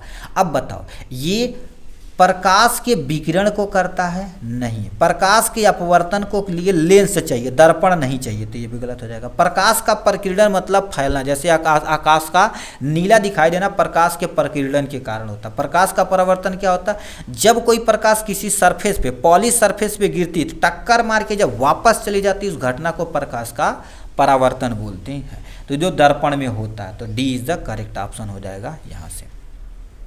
89 नंबर क्वेश्चन पूछा, डैश न होने पर कार्य शून्य हो जाता। कहने का मतलब कैसे, अभी तुम्हारी मम्मी बोली दीवार खिसका दिया उधरियन हो, काला ठीक बा कोनो टेंशन नहीं, खिसका दे, तो इसके लिए तुमको क्या करना पड़ेगा, वस्तु को देखो एक जगह से दूसरे जगह हटाना पड़ेगा, मतलब विस्थापन यदि होगा तो कार्य होगा, नहीं तो भैया नहीं होगा। तो सब कुछ किस पे डिपेंड करता, विस्थापन पे। अभी तुम बैठ के दिन भर पढ़ रहे हो तो कोई विज्ञान की भाषा में कोई कार्य नहीं किए, इसके लिए तुम्हारे पास अपनी पोजीशन चेंज करने पड़ेगी, अपनी स्थान एक जगह से दूसरे जगह चेंज करना पड़ेगा। ठीक है, एक जगह से दूसरे जगह अपना स्थान चेंज करना पड़ेगा, तभी आप क्या कहलाएंगे, कार्य। यदि विस्थापन जीरो तो कार्य जीरो हो जाएगा। तो विस्थापन यहाँ फिलअप कर देना। यहाँ से आपके सामने क्या दे रखा है, अब ये तो खत्म हो गया। इधर साइंस वाले से 10 क्वेश्चन पूछेगा, अभी इतिहास उतिहास भूगोल उगोल कुछ भी ढकेल अलावा, और 10 क्वेश्चन इससे, फिर 10 क्वेश्चन मैथ से पूछेगा। लोसार उत्सव किस जनजाति के लोगों के द्वारा मनाया जाता है, वो मोनपा जो तुम्हारे पास होते हैं जनजाति, उनके द्वारा मनाया जाता है। देखिए क्या लिख रखा है, 81 नंबर देखिए, अरुणाचल प्रदेश में पाई जाने वाली मोनपा जनजाति द्वारा लिख रखा है तुम्हारे पास, द्वारा का तवावा मेम्बा, और तुम्हारे पास मेचुबी घाटी में लोसार उत्सव मनाया जाता है। तो ये काम हो जाएगा, यहाँ से टिक मार देना इस पे। 82 नंबर क्या दे रखा, भगवान गौतम बुद्ध यानी भगवान गौतम बुद्ध को ज्ञान की प्राप्ति कहाँ पर हुई थी, बोध गया में पीपल के वृक्ष के नीचे। ये भी एक महान व्यक्तियों में से एक है। ठीक है, बोध गया इज द करेक्ट ऑप्शन हो जाएगा यहाँ से। 83 नंबर तुम्हारे पास क्या दे रखे हैं क्वेश्चन, इनकी थोड़ा सा बुद्ध भगवान की कहानी सुन लेना। बुद्ध भगवान का वास्तविक नाम सिद्धार्थ है, इनके पिता का नाम शुद्धोधन तथा माता जी का नाम महामाया था। अब सोच सकते हो एक राजा के पुत्र थे, जब अपने महल से निकले तो देखे बहुत सारे लोग बीमार हैं, कोई लोग लाचार हैं, कोई बूढ़ा व्यक्ति है, तो कहीं बताओ सब दुख की घड़ियाँ हैं। पूरा राजपाट बीबी बच्चे सबको छोड़ के वन में चले गए, बोध गया में पीपल के नीचे वृक्ष के बैठ के शांति की खोज में निकल सकते। देखो ऐसे व्यक्ति हैं, ठीक है, महान व्यक्ति थे। 35 वर्ष की आयु में लिख रखा है, वैशाली पूर्णिमा के दिन पीपल वृक्ष के नीचे बिहार में गया में इन्होंने ज्ञान की प्राप्ति की थी। बोध गया पीपल वृक्ष बोधि वृक्ष कहलाता है। इसको भाई ज़िंदगी में एक बार जरूर देखने जाना भाई सबको। ठीक है, ये चीज़ ऐसे ऐसे महान व्यक्ति सोच सकते हो भारत में कितने महान महान व्यक्ति हैं थे। ठीक है, अब लिख रखा है मणिपुर मेघालय त्रिपुरा के अंतर्गत तुम्हारे पास राज्य आता है। ये किसके अंतर्गत राज्य आता है, ये तुम्हारे पास उत्तरी पूर्वी क्षेत्र पुनर्गठन अधिनियम 1971 के अंतर्गत आता है। अब ये सब भैया तो आपको याद ही करना पड़ेगा, पहाड़ वगैरह जो रहेगा यहाँ से। 84 नंबर क्या क्वेश्चन पूछ दिया, भारतीय संविधान कितनी यानी क्या होगा अनुसूचित है, टोटल कितना हो जाएगी 12 अनुसूचित। इनकी कहानी थोड़ा सा सुन लीजिए। ठीक है, लिख रखा भारत में मूल संविधान 395 अनुच्छेद और 8 अनुसूचियाँ, 12 तुम्हारे पास भाग थे, बट 12 इस वर्तमान में 12 अनुसूची हैं, और 9वीं अनुसूची को प्रथम संविधान 1951 द्वारा, 10वीं अनुसूची को 52वें संविधान संशोधन 1985 को, 11वीं कब की गई थी आपके सामने 73वीं। ठीक है, 73वीं संविधान संशोधन 1992 में किया गया था, और तुम्हारे पास 11वीं में ये किया गया था, 12वीं में 74वें संविधान में 1992 में यानी संविधान में जोड़ा गया था। ठीक है, तो ये हो जाएगा। 85 नंबर क्वेश्चन, निम्नलिखित में से भारत की सबसे मीठे पानी वाली झील होती है, इसमें से कौन सा ऐसा है जो मीठा पानी का झील है, वो बूलर झील के अंतर्गत आती है, जो कहाँ पर है जम्मू कश्मीर के नज़दीक बांदीपुरा जिले में स्थित है, जो मीठे जल को देता है। ठीक है, यहाँ पर क्या लिख रखा है, निम्नलिखित में से किस महासागर का सबसे गहरा बिंदु जावा ग्रत है, सबसे अंटार्कटिक हो गया, प्रशांत हो गया, हिंद महासागर, अंटार्कटिक, हिंद महासागर इज द करेक्ट ऑप्शन हो जाएगा। ठीक है, यहाँ पर 86 का हिंद महासागर इज द करेक्ट ऑप्शन। देखिए लिख सकता है, मतलब देखो ये जावा ग्रत इंडोनेशिया दक्षिण हिंद महासागर स्थित है। ये कितना गहराई 7258 मीटर है। ठीक है भाई, इतना खतरनाक है। ठीक, इस पे टिक मार देना यहाँ से। 87 नंबर तुम्हारे पास क्या दे दिया गया है, इनकी कहानी यहाँ चलते हैं। निम्नलिखित में से कौन सा गैलीनियन चंद्रमा है जिसे 1610 में इटली के खगोल शास्त्री गैलीलियो ने घर में बनी दूरबीन का उपयोग करके, अब सोच सकते हो इतना महान वैज्ञानिक है, घर आई दूरबीन बनौले, बैठे बैठे चंद्रमा देख लेना, ग्रह और सब देख लेना कि अच्छा हुआ है। अब सोच सकते हो ये गैलीलियो थे, बैठे थे, रखें यहाँ पर एक पत्थर यहाँ एक पत्थर, यहाँ एक पत्थर, यहाँ एक पत्थर, और उस पत्थर को बताएं इस पृथ्वी से इतना दूर पे है, पृथ्वी से इतना दूर पे ये ग्रह, पृथ्वी पे इतना दूर पे ये ग्रह, और नापा गया, लगभग रियलिटी सही पाया गया। अब सोच सकते हो कितने भयानक वैज्ञानिक बैठे हुए हैं, उनकी बुद्धि कहाँ तक है, मतलब खतरनाक टाइप में। अब हम सब उठते हैं तो सुबह व्हाट्सअप देख लेला है, और कुछ खचरा लोग रहेंगे तो इंस्टाग्राम हो गया, टेलीग्राम हो गया, ये सब देख लो, वहीं बिजी रहना, अलग तो सोच ही नहीं सकता है कि नहीं मेरे भाई। ठीक है, पहले देखेंगे तो सोच कुछ नहीं था, ऐसे चीज़ें डिस्ट्रैक्शन वाली, तो अलग अलग चीज़ें सोचते थे, बट अब उसी में मतलब व्हाट्सअप मोबाइल ये है, यूट्यूब रील 1-2 घंटा निकाल देना, तो कब मूड बना पिक्चर देख लेना, उससे इंस्टाग्राम पे चैटिंग कर लेना, स्नैपचैट चला लेना, बस वही में ख़त्म जिंदगी। पहले ये सब नहीं होती तो खतरनाक टाइप में सोचते थे। ठीक है, तब ये करिए कौन से गैलीलियन चंद्रमा है उसका नाम बताना। पहले दे रखा आपके सामने फोबोस दे रखा, नमका दे रखा, अब दूसरा तो हमारे पास क्या लिख रखा है, नीमी, ठीक है, गैनीमीड दे रखा, Ganymede is the correct option. ठीक है, जो पृथ्वी की द्रव्यमान से तुम्हारे पास 300 गुना अधिक, आप सोच सकते हो पृथ्वी के द्रव्यमान से, ठीक है, 300 गुना अधिक है ये ग्रह, खतरनाक ग्रह होगा। 88 नंबर क्या दे रखा, 1905 में बंगाल के विभाजन में कौन जिम्मेदार था, 1905 में बंगाल के यानी विभाजन में कौन जिम्मेदार था। ठीक है, लॉर्ड कैरजन था। ठीक है, तो ये हो जाएगा करेक्ट ऑप्शन। यहाँ से यहाँ पर आ जाते हैं, भारत में मध्य युग, ठीक है, मध्य युगीन काल का विद्वान अबुल फजल इनमें से किसके दरबारी थे, मतलब शाहजहां के, या आपके सामने औरंगजेब के, या बाबर के, या अकबर के, तो अकबर पे टिक मार देना यहाँ पे। ठीक है, तो ये कहानी हो गई यहाँ से। ठीक है, अब लिख रखा मुगल सम्राट, अब देख सकते हो एक ये भी महान शासक थे, अकबर के दरबार में 9 रत्न कहा जाता है, जिनकी यानी संख्या 9 थी, जो निम्न, बीरबल, तानसेन, अबुल यानी तुम्हारे पास अबुल फजल, अब्दुल रहीम खानखाना, और राजा टोडरमल थे। ठीक है, टोडर मल थे, मुल्ला 2 प्याजा थे, हकीम यानी हकीम युकामी थे, फैजी और मानसिंह थे, इतने उनके दरबारी थे, 9 रत्न के नाम से जाने जाते थे। नंबर 90 नंबर क्वेश्चन क्या पूछ दिया, भारत के किस बौद्ध स्थल पर यानी गौतम बुद्ध ने सबसे पहला धर्म प्रचार किया था, सारनाथ में किया था। कहाँ पर, ये सारनाथ में किया हुआ था। ठीक है, पहला उठे यानी तुम्हारे पास क्या लिख रखा, सारनाथ में किया हुआ था। देखिए इनकी कहानी यहाँ से देखिए, यानी बुद्ध का जन्म तुम्हारे पास कब दिया, गौतम बुद्ध का जन्म 563 ईस्वी यानी शाक्य गणराज्य लुम्बिनी में हुआ था। 35 वर्ष की आयु में बोध गया और बिहार में ज्ञान की प्राप्ति के पश्चात सर्वप्रथम उपदेश वाराणसी के निकट सारनाथ में दिया था। ठीक है, अब यहाँ से धर्म चक्रण कहा गया, इनकी मृत्यु मल्ल, ठीक है, गणराज्य के कुशीकुल, ठीक है, कुशीनगर कितना हो जाएगा आपके सामने, 483 ईस्वी पूर्व हो गई थे, मतलब जन्मे थे इसमें, इतने में मर गए, पहले पीछे चलता था। ठीक है, Sarnath is the correct option हो जाएगा, ये हो गया। अब कह दिया, एक फोटो को संकेत करते हुए रीता कहती है वह मेरे दादा की एकमात्र पुत्री के पुत्र है। चलो, फोटो को देखते यानी देख रहे लड़के की रीता के किस संबंधित होगा, यानी भाई होगा, पिता, नाना, या भतीजा होगा। तो किस पे टिक मार देना, यहाँ पर ए वाले पे। याद रखना भाईचारा वाला एक याद रखना, रिलेशन वाला एक याद रखना, एक क्वेश्चन इससे आता ही आता है। नेक्स्ट में क्या दे रखा, अब यहाँ से क्वेश्चन दे दिया गया है, ए को प्लस माना गया, बी को माइनस माना गया, सी को गुणा माना, डी को भाग माना गया, तो ये क्या होगा। देखिए ध्यान से सुनिए, ये आपके सामने कितना, इसको थोड़ा सा शार्प करते हैं क्योंकि इसको सॉल्व करना है। ठीक है, तो ये आपके सामने 24 हो गया।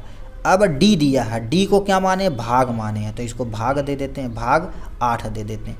ए को क्या माने हैं, ए को प्लस माने हैं, तो यहाँ प्लस ले लेते हैं, 12 लिख देते हैं। सी को क्या माने हैं, सी का गुणा अर्थ है, ठीक है, सी का अर्थ है, यहाँ पर हो जाएगा 4 हो जाएगा। बी का अर्थ तुम्हारे पास क्या हो जाएगा, माइनस हो जाएगा 6।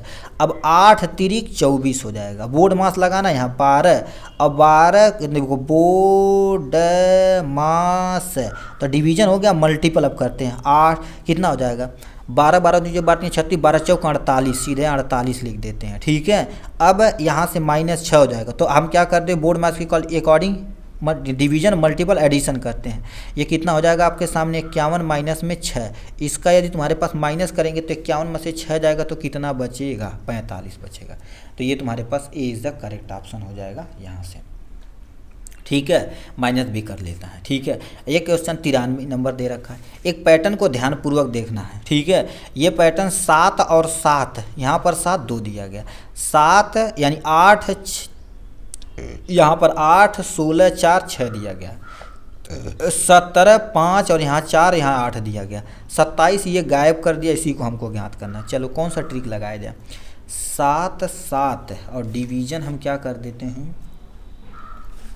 ठीक है, देखिए 7 प्लस में 7 डिवीजन पहला का कर रहे हैं 2, तो तुम्हारे पास कितना हो जाएगा, 7 7 14 बटे में तुम्हारे पास कितना हो जाएगा, 2 बराबर में 7। मतलब इन दोनों को जोड़ के 2 से भाग देंगे तो ये आ जाएगा। ठीक, इसको देख लेते हैं, फिर ये रूल ये लगा देते हैं। 8 हो जाएगा प्लस में 16 हो जाएगा बटे में 8 और 16 डिवीजन बाई 6 कर देते हैं। 8 और तुम्हारे पास 6 कितना हो जाएगा, 4 4 8 24 हो जाएगा आपके सामने। 24 बटे में 6 काटेंगे 4, 6 चौका 24। ठीक है, तो तुम्हारे पास कितना हो जाएगा, 4। ये भी तो आ गया, मतलब ये रूल फॉलो करते तो इसी पे भी लगा देते हैं ना। ठीक है, तो ये तुम्हारे पास 27 और प्लस में इसको हमको नहीं पता x मान लेते हैं, डिवीजन बाई क्या कर देते हैं, 10 कर देते हैं। अब बराबर में यहाँ पर क्या कर देते हैं, 6 कर देते हैं। ठीक है, अब चलो इसी को फॉलो करा दो, कितना आ जाएगा, काटो पीटो जरा। तो ये आपके सामने डिवीजन रहेगा तो मल्टीपल में 27 और प्लस में x बराबर में तुम्हारे पास है 10 छक्का 60 हो जाएगा, गुणा करा देते हैं। तो x बराबर क्या होगा, 60 माइनस में आपके सामने 27, तो x बराबर यानी 60 में से 27 जाएगा तो तुम्हारे पास कितना बचेगा, 60 में से 27 जाएगा तो तुम्हारे पास 33 बचेगा। 33 कहीं दे रखा है तो बी वाला ऑप्शन पे टिक मार देना। ये रीजनिंग टाइप में होता है, इसको सोच के करना पड़ता भाई, इसको आपको करना पड़ेगा। ये वाला क्या कर दिया गया है क्वेश्चन, ये भी ABCD किस नंबर पे आता है इसको बताना पड़ेगा। देखिए ADG से हो जाएगा, CFIL हो जाएगा, GMPE हो जाएगा। तो ये कह दिया इसका ये रिलेशन है, तो ये किसका रिलेशन होगा यहाँ बताना पड़ेगा। अब देखिए इसकी कहानी हम यहाँ दिखा देते हैं। देखिए AC के साथ A 1 नंबर पे है, ये 3 नंबर पे है, तो 2 जोड़ दिया गया। इसमें D के बाद कितना हो जाएगा, ABCDEF 2 जोड़ दिया गया, फिर 2 जोड़ के ये कर दिया गया, फिर 2 2 तुमको जोड़ना पड़ेगा। तो लास्ट में ये जो आएगा इसके सामने उसी पे टिक मार देना। ये ट्रिक देख लेना, ये ट्रिक जो होता है क्या होगा, कितने नंबर पे A से B 1 से Z तक लिखना, कितने नंबर पे उस श्रृंखला को मेंशन करना पड़ता है। तो इसमें तुम्हारे पास 94 नंबर का B is the correct option हो जाएगा यहाँ से। ठीक है, तो बीच का हमसे पूछा हुआ था, बीचवा वाला पूछा हुआ था। देखिए EHKN हो जाएगा। अच्छा, कन दे रखा यहाँ पर 250 रुपये के 28% के 60% का मान होगा। तो देखिए कह दिया आपके सामने 250 रुपये आपके सामने है, इसका तुमको 28% निकालना। 28% बट्टे में परसेंटेज है तो 100 से गुणा कर देना, और गुणे में 60% का 100 से गुणा कर देना। ठीक है, कुछ कटी यहाँ पर 0 0 0 0 कट गया, तो यहाँ पर 25 गुणे में 28 गुणे में 6 बटे में आपके सामने 100। 25 चौका आपके सामने ये 28 है जी, इसको 28, 25 चौका 100, 4 आ जाएगा। अब 7 चौका 28 हो जाएगा, 7 गुणे में 7 छक 42, तो डी वाला ऑप्शन क्या हो जाएगा, टिक मार देना यहाँ से। ठीक, तो ये दिया गया आपके सामने यहाँ पर 14 का हुआ छोटी छोटी यानी छोटा गुणज ज्ञात कीजिए, जो 6 8 है, 6 8 और 12 से विभाजित करके 4 6 और 10 शेष फल बचाता है। तो इसको एलसीएम मेथड से करेंगे तो आपका आ जाएगा, तो सी इज़ द करेक्ट 70 ये करेक्ट आंसर आ जाएगा यहाँ पे। इसका दे सकते हैं यहाँ पर 8 6 में से 4 जाएगा 2, 8 में से ये 2 2 का अंतर है, तो हमने क्या कर दिया, इसको 24 मान लिया है। ठीक है, लास्ट में तुम्हारे इन सब का एलसीएम निकालेंगे, 6 8 हो जाएगा और 24। ठीक है, इन सब का एलसीएम निकालेंगे तो 24 आ जाएगा, 2 माइनस करेंगे क्योंकि 2 2 का अंतर है। 14 से क्या करेंगे, मेंशन करेंगे, काट पीट के 70 आ जाएगा, यहाँ से 70 पे टिक मार देंगे। यदि पिंजरे को राकेट कहा जाता है और राकेट को जाल कहा जाता है और जाल को ग्रह कहा जाता है, ग्रह को हवाई जहाज कहा जाता है हवाई जहाज को साइकिल कहा जाता है, साइकिल को कार कहा जाता है, तो पृथ्वी को कहा जाएगा। अब याद रखना, पृथ्वी देखा जाए तो तुम्हारे पास ग्रह है, तो बताओ ग्रह को क्या किया गया, ग्रह को हवाई जहाज, तो हवाई जहाज पे टिक मार देना यहाँ से।